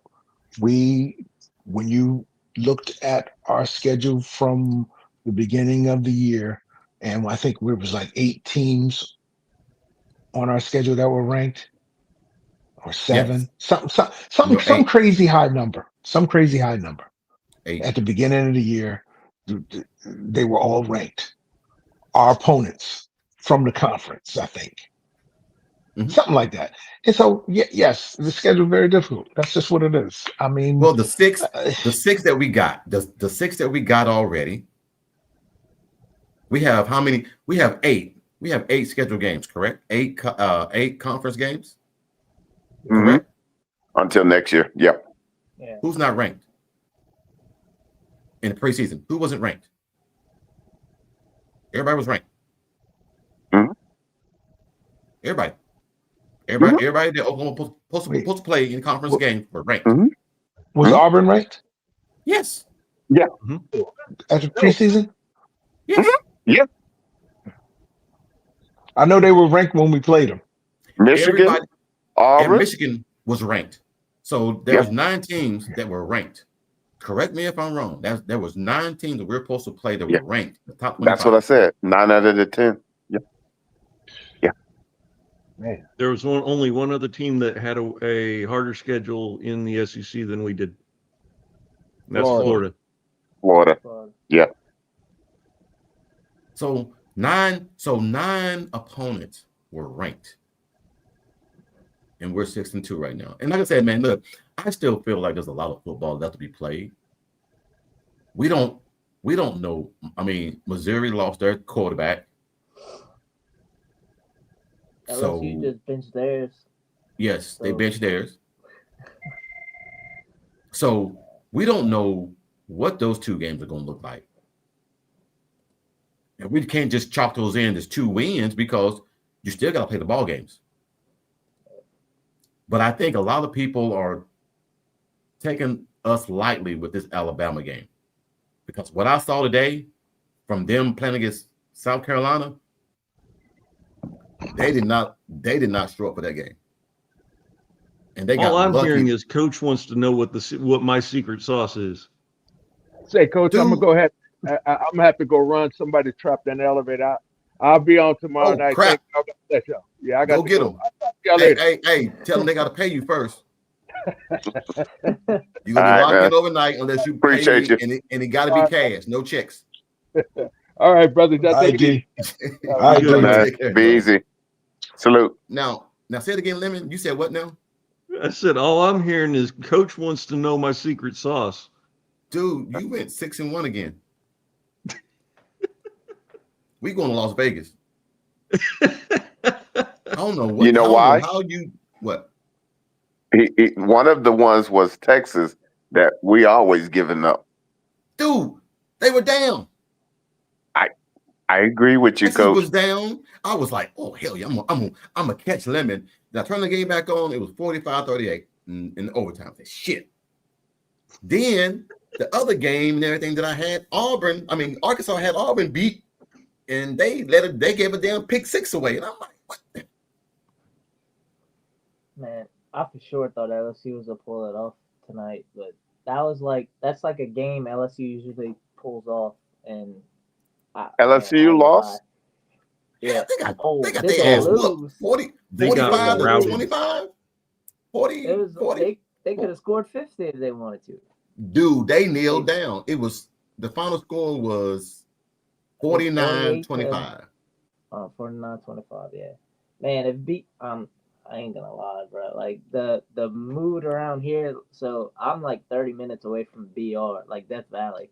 Um, the LSU fan base. I don't know where Dwayne's like what his area is, but I'm more or less like in the heart of it. But the mood around here is if They won't be K gone. everybody. So pretty much, I think the way they lost tonight kind of escalates it. But for sure, when they lose, I'm not even gonna say if because the way they playing is it'd be win. When they lose to Bama, they want them going like the next day. So I don't know. It's because they wanted him going last year, but he ended up winning towards the end of the year, and so it kind of copped him out. But yeah. Hey, And then can I ask a question? And I want TP's go ahead. answer. I want TP's answer and I want everybody's answer, but I wanted an honest opinion, not for OU. Just for ball. After everything that we're seeing today, the struggles between everybody in the SEC, only one that didn't struggle today is Texas A&M. Are we seeing a fall off in the SEC because everybody is getting the NIL is changing the landscape for every team in the SEC, or is it just pure luck or what? But I've never seen teams that are supposed to be dominant struggle against teams that they are definitely overmatched. They have better recruits, better players, better everything, and they're struggling.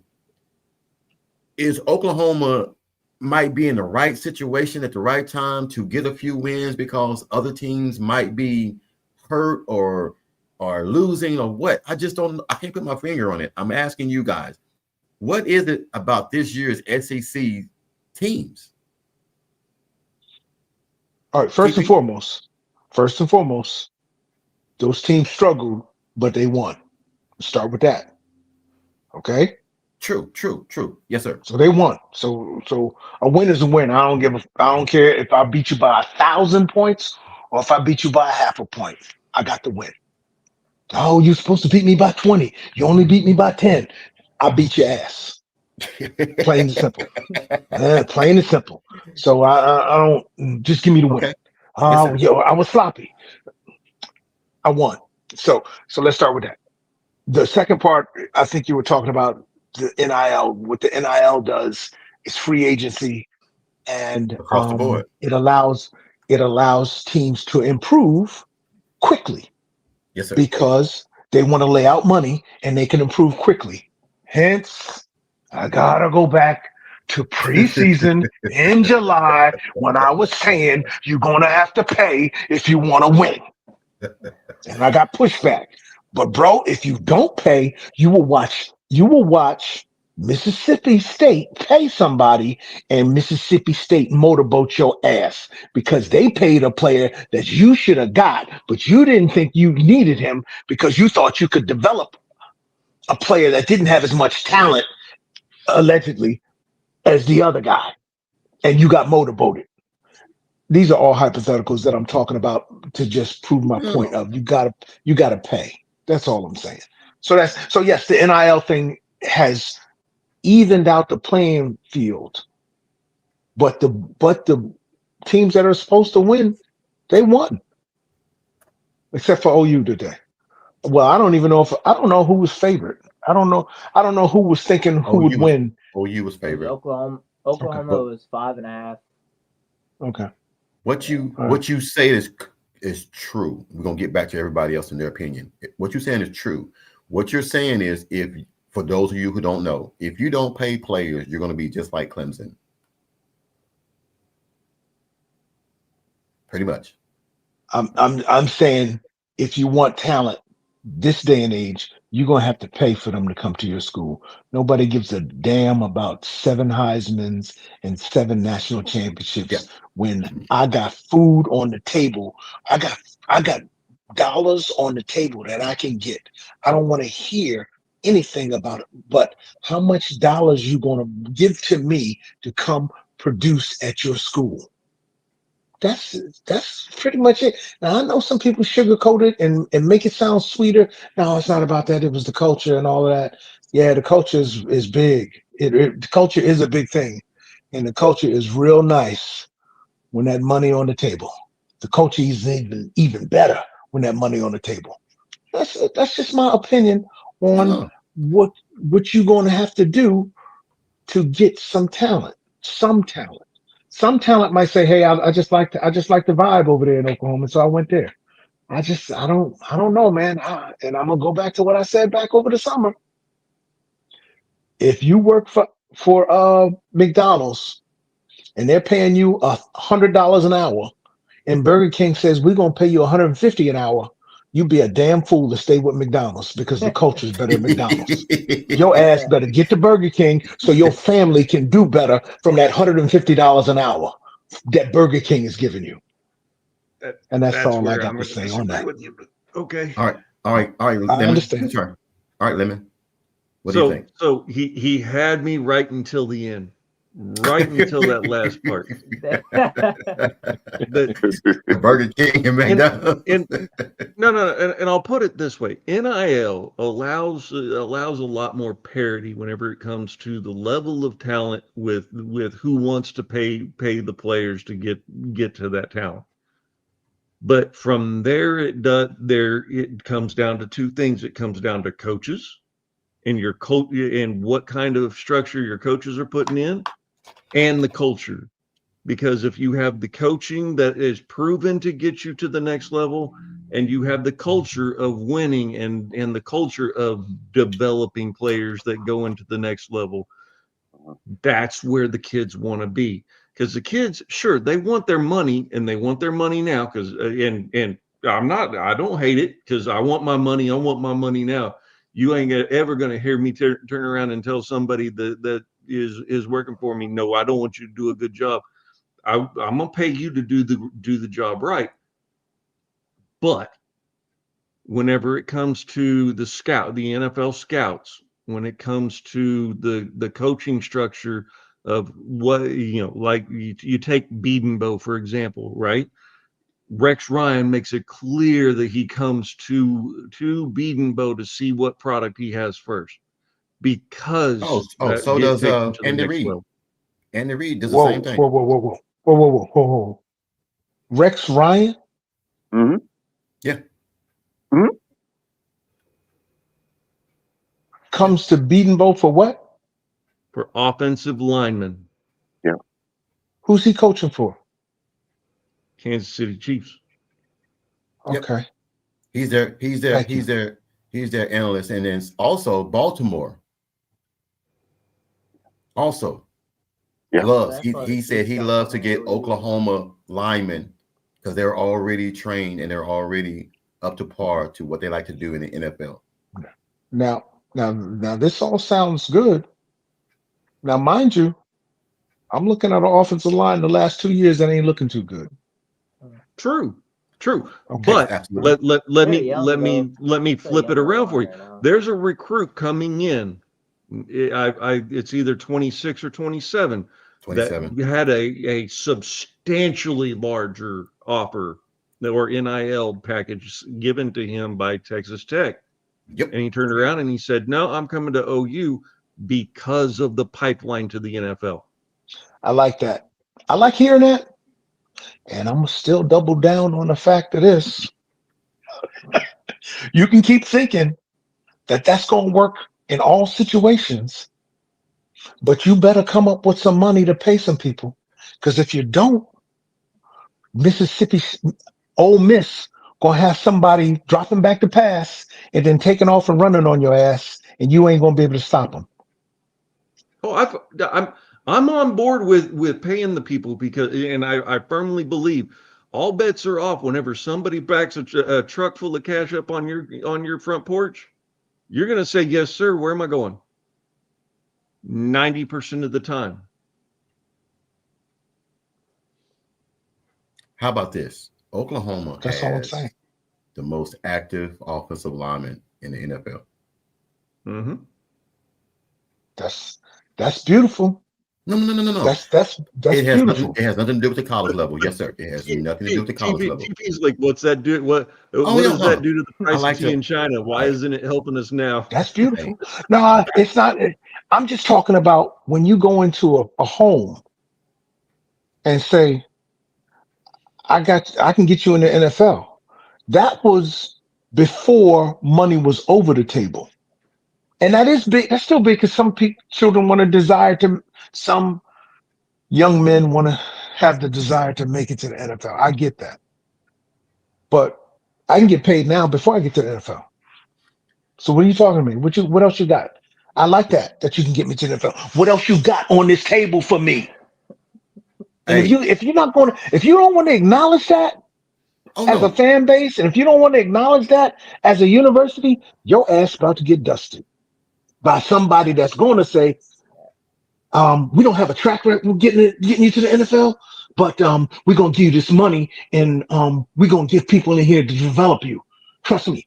Just take this money, and we're going to get somebody to develop you to get you to the NFL. Whether that's true or not, who knows? But there's a boatload of money on the table right now. If I invest it wisely, I might not even need the NFL. Hell. The only thing I'm disagreeing with you on is where the line is drawn. I'm not arguing with you that NIL needs to be paid. I'm arguing with you that it is a balanced system that gets the kids in, not just the money. And I agree. I agree. I don't know. I'm missing that. I'm missing what you're saying. So say that again for me slowly, because I just totally missed what you just said. I'm saying I'm not arguing with you about whether it's money, whether or not they need to pay. That is not it. What the only thing I'm arguing with you is how much emphasis you're giving to one side versus the other. I'm saying these are two hands these are two different sides of the same coin. They need to be equal. Yes. You need to give equal measure to both. I follow real quick. I follow what you're saying, but when you lose recruits because you're not willing to lay out money, what are you saying? Money? Can I? But here's the thing, TP. If you lay out money, and let's say somebody else comes out with more money, but then you say, well, okay, I'll match that. But then the other person say, okay, where is the cutoff? That's where your evaluation has to be on point. That's all I'm saying. Okay. Because I use this over the summer. I'm gonna use it one more time. Go ahead. I'm gonna use money one more time. OU wins eighth. I forget how many Patty has. OU wins another national championship this year. If we would have came up with the money to get that girl that went to Texas Tech, that pitcher that came from Stanford and she went to wasn't Texas going to Tech. choose us, TP. She told us she wants to beat us because she wants to set her own precedent. There was an article that came out that said that she did not want to join Oklahoma. She wanted to beat Oklahoma. Because Oklahoma had a package. You do know she met with Oklahoma though, right? Yeah, yes, we offered her 1.5. Yeah, yes, we did. And she took less or more from Texas Tech. She took more. She took more because the incentives more. The base is she took more money from Texas Tech. Yeah. Yes. Okay. All right. So all I'm saying to you is simply beat the offer, and she comes to OU, and y'all saying even if we beat the offer, y'all saying she wouldn't have came. That's what y'all saying. But here's the thing, though, TP. And I'm saying I don't believe that. I'm saying money talking bullshit walk. That's what I'm saying. Well, I get. And I'm saying if you put the money up, that girl would have been in OU, and we would have won another national championship because we would have had another pitcher to go with Sam, and we would have won another national championship. Okay, I'm gonna put That's you my like point this. On the money. Maybe it might get over. How bad do you hate Texas? Me? Yes. I don't even think about them. I'll be honest with you. I think about them Texas. Hold on. How much do you hate them? Would you go play for them? Me? Or would I want my family? No, absolutely not. Well, if they paid you more money, why wouldn't you go? We're talking about me now. We're talking about me It's and my family. but I'm saying it's a kid's choice. If I give you the max offer and you still don't want to go, it doesn't matter what kind of money you give me. I'm not going. That's what she was. So that's what she was. Gotcha. She wants to beat Oklahoma. Okay. Because all right. That was the one big monkey, the one big juggernaut, Oklahoma. Honestly, I know that's what was reported. I don't know. No. Did she I'm she met with Oklahoma? TP. I'm talking about TP. TP is a recruit that Texas wants, but TP does not like Texas. Texas gives you the max offer money that you want, but Oklahoma underbids. But that's your team. Where are you going to go? Bad example. TP's a bad example. You know why TP's a bad example? Because TP would go to Oklahoma for free. So there so you he's go. a bad example. It's not always he's a bad about example. money, but it's not always for about the TP. money, For TP. Because TP Okay. a little dense. He Hey, gonna go to TP Oklahoma moving the for free. goalpost. We can't. TP, look. No. Let's use a real example. A different example. Stone. I'm gonna use one. David Stone. Mhm. David Stone was offered by Georgia, Florida. by Alabama, by several other big name schools with culture, more money. Ole Miss. And he came back to OU, less money, because he's an Oklahoma boy, because he wanted to come home. Even with his mother saying that she'd rather be in South Florida. So that's what I'm saying, TP. It's not always about the money. It really isn't. You're right. It's not always about the money. But I'm saying, again, you better have some of it to get some of this talent, because some of these children aren't like Stone and TP that's going to go to OU regardless. Me and Stone going to OU regardless. Stone going to play a lot better than TP. So I'm glad we got him. I'm gonna use my daughter. Okay, prime example. I'm gonna use my daughter. My daughter was offered something in a certain school. She didn't like that school, even though that school had the biggest offer. She didn't want to go there.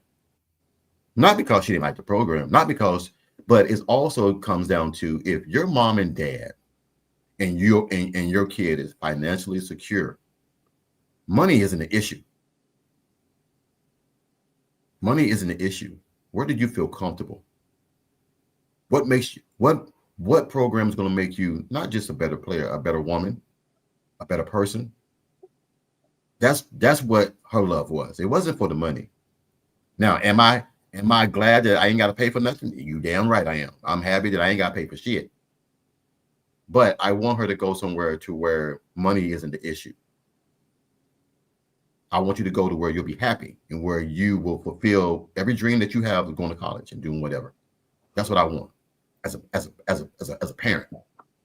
So I want to get to Kyle and Bishop and Lemon before we get up off here, because I want to really hear what Kyle got to say and Lemon got to say when it comes to what the question was. And now TP done got us all hot and bothered and feeling real good about ourselves. I got the damn question. So I kind of remember a little bit of it. It was mainly NIL pertaining to how wide open the SEC is now. Yes. So kind of to answer the first part of that question about the SEC being wide open and all that, I honestly feel like it's been like that for a while, even before NIL. I mean, you had your Saban dominating the SEC, but after that, I mean, it was pretty wide open to begin with, because you had a time where LSU, back in the BCS era, they were out national championship contender. This was before the playoff. Well, they were the only ones to I forgot how it went. I think they were the only ones to win their conference game, and that's how they ended up in the national championship. It wasn't because they were dominant in the SEC. It just, that's how the cards fell that year, and they ended up winning the Natty off of it. But so I feel like just history, SEC's always been a gauntlet. Like, it's always been SEC attacking SEC. Now, as far as the NIL coming into play with it, I think it does kind of play a factor, but I think it's more or less which program can adjust to the I'm NIL drawing a blank on lifestyle. the word I want to use. Yeah, pretty much what I was trying to say. But I think it comes down to them having the best evaluation, more bang for your buck. Like, is it worth it if we spend this amount of money on this player? He might not do shit for us this year. He might not even fit our scheme we're trying to do. So we can just throw a bunch of money at him just because everybody said he's the best player. Like, I don't think that's the way to go. I think you got to know what you want out of your team, whether it's offense or defense. Got to evaluate, is he even worth it? You're not gonna go to a car dealership and be like, oh, that's the nicest car in the lot. I got the money for it. I'm gonna buy it. No, that's not how it works. You gotta see if it fits your agenda, and then go from there. I think that's OU's in the right direction with it, with hiring Nagy and all the NFL people he's brought in. So I'm confident he knows what he's doing. Now it's gonna be a while before we see any like reward from it, I guess, because I mean that takes time. You're not gonna see it in about a year, in a year's time, when you only have recruits that are coming in. So I mean, I feel like Nagy is a good hire. Uh, I know a lot of people wanted to get rid of him because Jay Knott was a bust or whatever like that. I mean, that's one guy out of how many people he's evaluating. You're gonna have that. I don't know. I think OU is on the right track of where the league is going, but I mean you're not gonna get every guy you want at the same time too. A lot of people will get mad when we miss players and miss transfers, and everybody, like, you're not gonna get every guy you want. Like, we do hit on some players, but I don't know. It's just you gotta be able to take your wins as good as you take your losses.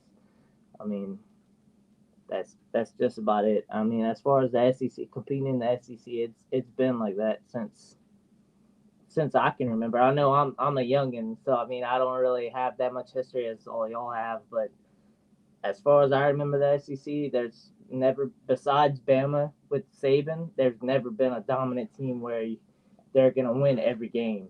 You're gonna have most of your SEC teams have 2, 3, 4 losses and still have a good year. Like, they still say, oh, that was a successful year. May not win a natty out of it, but I mean, it's still a good year. So it's not going to be like the old time OU where it's natty or bust or playoffs or bust. You can still have a good year and not necessarily win. I get that's the ultimate goal, but I mean, in reality, you kind of got to take it. But yeah, that's all I had to say about that. Yeah. All right. Lemon, we're going to end it with you and Bishop. Kyle did a really good job of wrapping the full picture around it. My statement I said earlier, which is NIL gets you to where if you spend the NIL money, it gets you to the level or the common level playing field. And then it's whether or not you have the quality of coaches to win those big games. So whenever you have games like today, where we get out coached, or we can see where clear deficiencies happened in the coaching scheme and not so much in the players aspect, then it's a lot more clear that the fan base is going to go after the coaches. I think we have the right head coach. I think we have the right defensive staff. I think we have a solid start to the offensive staff. I think they're going to get better as we keep going. I'm going to push back on TP a little bit about, we need more talent. We'll always need more talent, but our players have. Then you're not pushing back. Our players, here's where I push back. Our players that have transferred out have gone to other Power Four schools and performed magnificently as starters, and some of them were second string and third string. So I can't say it's talent that we need. I think it's more we need a solid identity on both sides of the ball. It's either talent or coaching, one or the other. You either need better coaching or you need more talent, or it could be both. I think our coaching is good. I really do. I think our defensive coaching is excellent, and I think the young man on the offensive side of the ball is finding his way. I think so. I think we're good on offense. Definitely need to improve, but we're excellent on defense and still need to improve. But we need more talent on both sides of the ball. That's just my opinion on that. Is terrible? Just throwing it out there. Is terrible luck a situation? Yeah, Drawing, yeah. That's I, that's a drawing one of the I'm gonna let historically y'all. hardest schedule that I've Let y'all seen. get that. I'm just asking. I mean, that's well. just, If we can be honest, you have to have the totality of being able to play this game.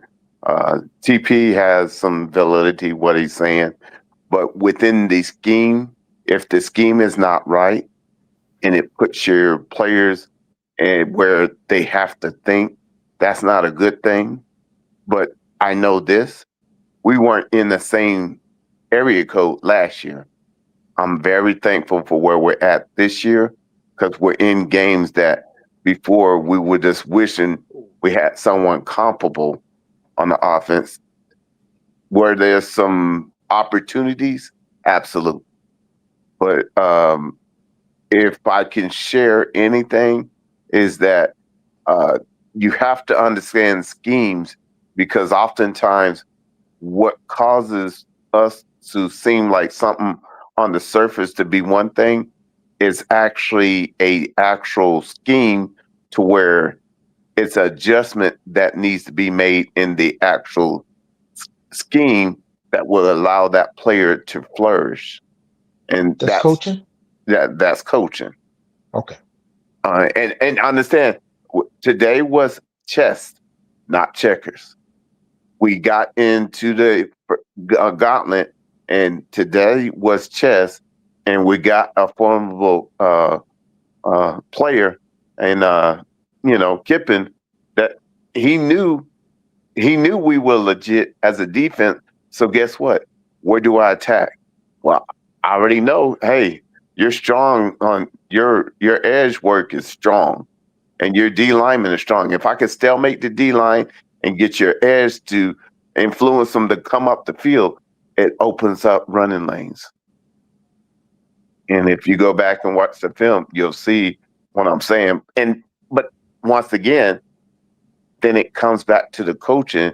Once that happened, and they got all this technology where they actually have laptops and whatnot on the side, you got to make adjustments, and you got to let the players know, hey, I know you want to get after the quarterback, but we got someone that if you squeeze down, and when I say squeeze down, instead of you going all the way back to the quarterback, if you come 2/3 and then squeeze down, we have a better way of run fitting versus what we ended up having to do. And it's because we got wide open because we had success on first and second down. And then it came to third down. We pinned our ears back to rush and not play the fundamentals of run first, then pass. okay. But on this NIL is one thing I want to add.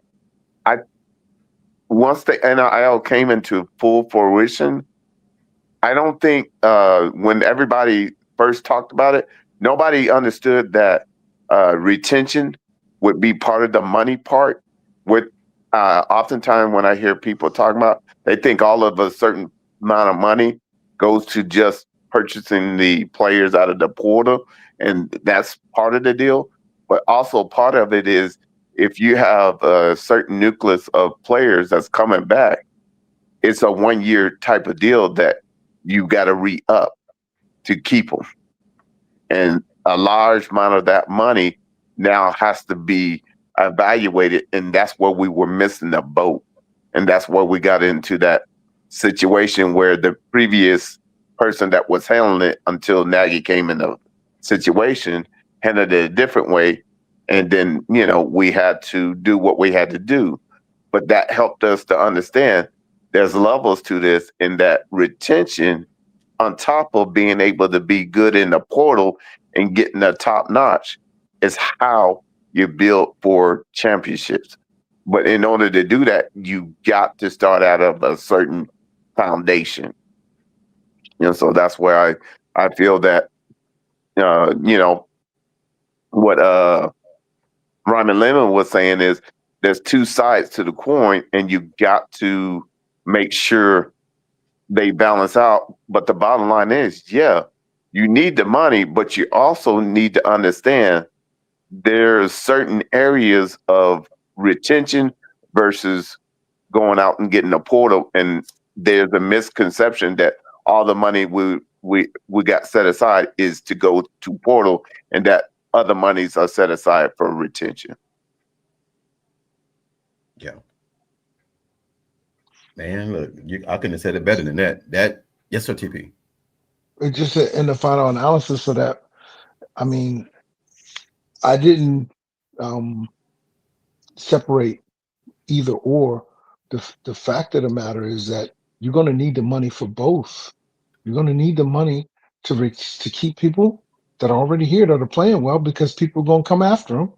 Yes. Your top talent, people are going to come after, and you're going to need money to get new people to come in. It's just that simple, and that's just money. That's the money of it, and you can. But that, TP, can I ask you a question? If the greater portion, and I appreciate you bringing that, because it allows everybody out in the fan base to hear. The key is the greater portion is the nucleus of retention. And then what's left over is made for Nagy to go out and to go get these recruits. The key is you have to navigate it right now and financially evaluate everything, because sometimes you got more needs than the money will allow if we go after one versus trying to cover 3 to 4 different positions.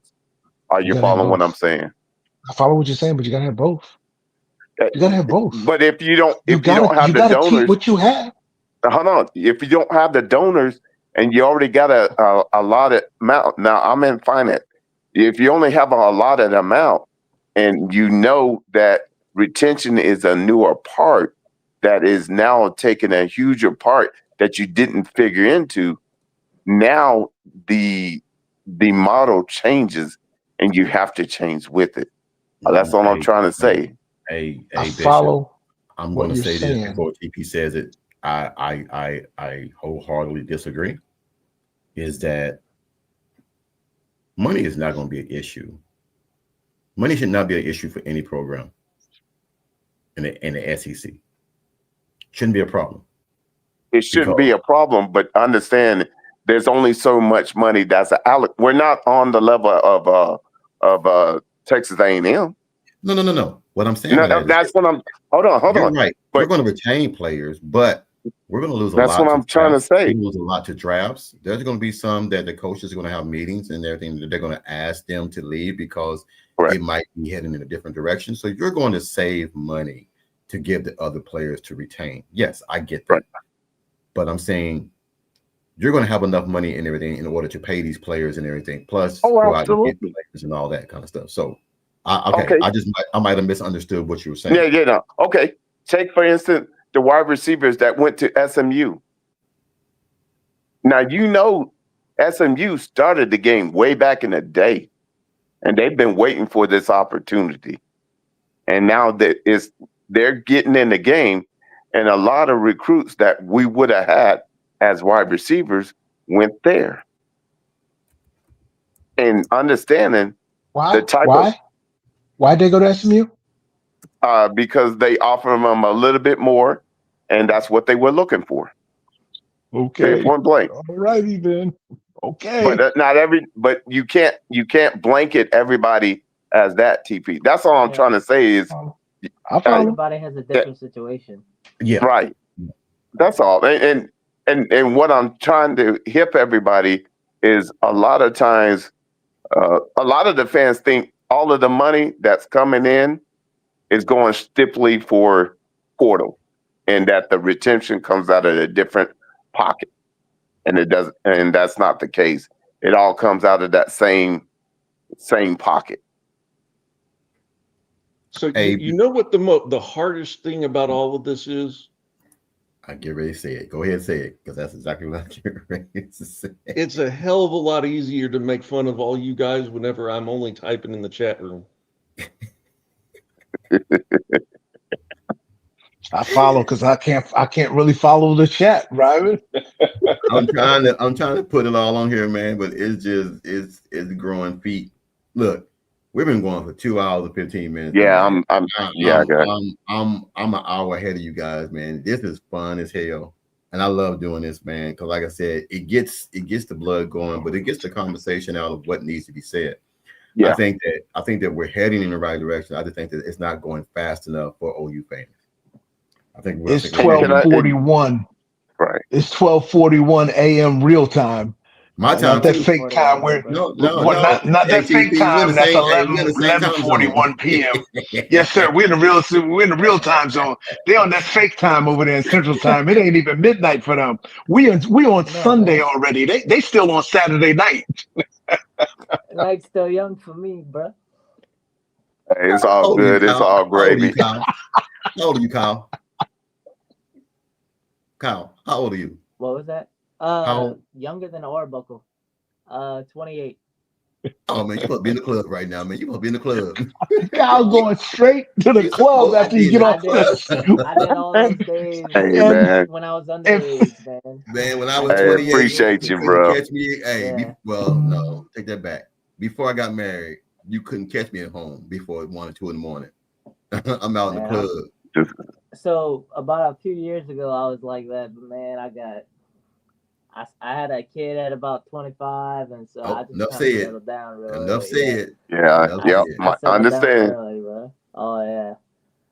Hey man, I love you guys jumping in today, man. Just Lemon, Kyle, man. I'm gonna make you part of the show now, man. Like I said, this is what we need, man. The uncomfortable conversation, absolutely. Knowledge, people who love the program, people, and I love what TP did tonight, man. TP, man, you brought a different flair to the show tonight, man. And I really love that, man, because you get a lot of emails, and I don't think you know that. You get a lot of emails and that I can't really get out a lot because I'm always refereeing and coaching. But you have a lot of fans that love the way you talk, because they said that guy in the OU hat, he cut it raw and dry. He cuts it raw and dry. And I like that, man. So tonight, man, I appreciate you bringing that heat and bringing that fire, man, that passion. It's that grimy Northeast in me, dog. That's all it is. That grimy ass Northeast. That rude ass Northeast. That's all it is, man. Hey, that's all right. I just want to go with that Northeast because I got family from there. It's just a matter of to build a total program. You got to take what you got and what everybody has here, and we got to make a perfect gumbo. In order to do that, each component is that important.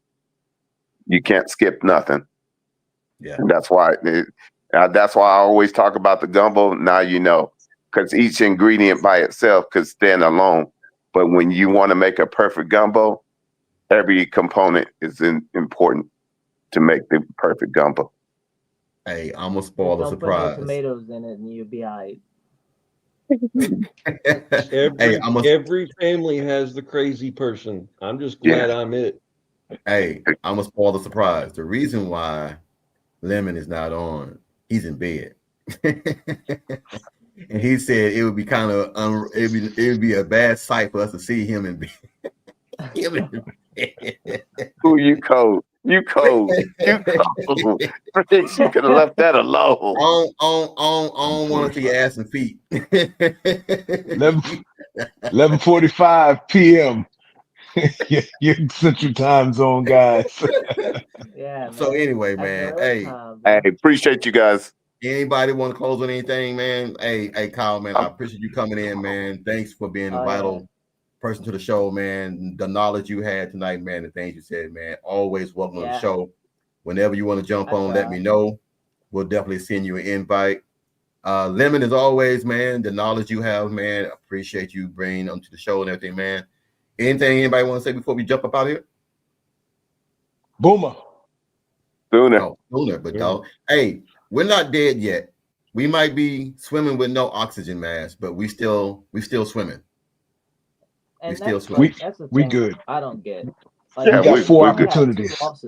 We only have we got 4 more opportunities. On the fire coaches. Like, I don't Say it again, Kyle. Say it again. We only have 2 losses, and people are like calling for jobs right now. Like, I don't understand. That's that monster, man. That's that monster. And look, we got, to be honest, one more tough, explosive, all over the field offense. I think Bama is not that like Ole Miss. I think Bama is a little balanced, so they might help us, but we're not going to face another juggernaut like we've just faced today, other than Tennessee. Can we all agree on that?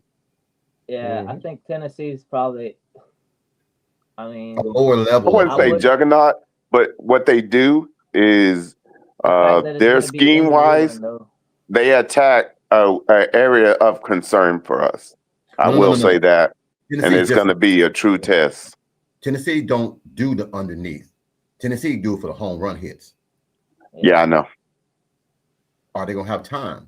If they go to max protect, we have to be ready for that. Yeah. I think that's what worries me. Tennessee definitely has like a lot better receivers than Ole Miss had.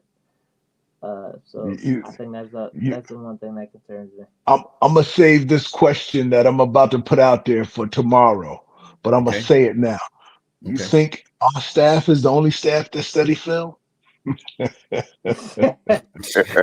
no. Boomer. So they're gonna do what they see as a weakness on our behalf and try and get after it. Yeah. We have on that note. But this time we know. And no it's 12:47. It's 12:48 a.m. in the real time. 11:48, bro. No, it's 12. Yeah, fake time. It's fake time. Salute, family. Hey, I appreciate each and every one. Thank you, Coach Rick, for having this platform. For real. No problem. Yes, sir. Man. Lemon, Kyle, TP, Bishop, man, you guys have a wonderful night, man. Be safe. I will see you guys tomorrow evening. I think we'll have a recap of this to try to get the final assessment before we get on to Tennessee. But I think, man, we can learn something from this game tonight, man, is that we had some dog in us. We fought back, but we just ran out of gas. And I just think that the penalties and a little bit of bad play calling cost us a W, but hopefully they can get corrected. Hopefully they can get fixed. And then we can get on and try to get back in the win column. But until then, man, you guys have a wonderful night, man. Be safe. Hope you guys and everything, man, have a wonderful Sunday morning. And I will see you guys tomorrow night. Thank you guys for jumping in. I appreciate it. Much love, much respect, man. You guys have a good night. Nice. All right. All right. Night. Money making good, my money need a loan. I'm just getting money. I'm just getting money. Money making good, my money need a loan. I'm just getting money. I'm just getting money. Money making good, my money need a loan. I'm just getting money. I'm just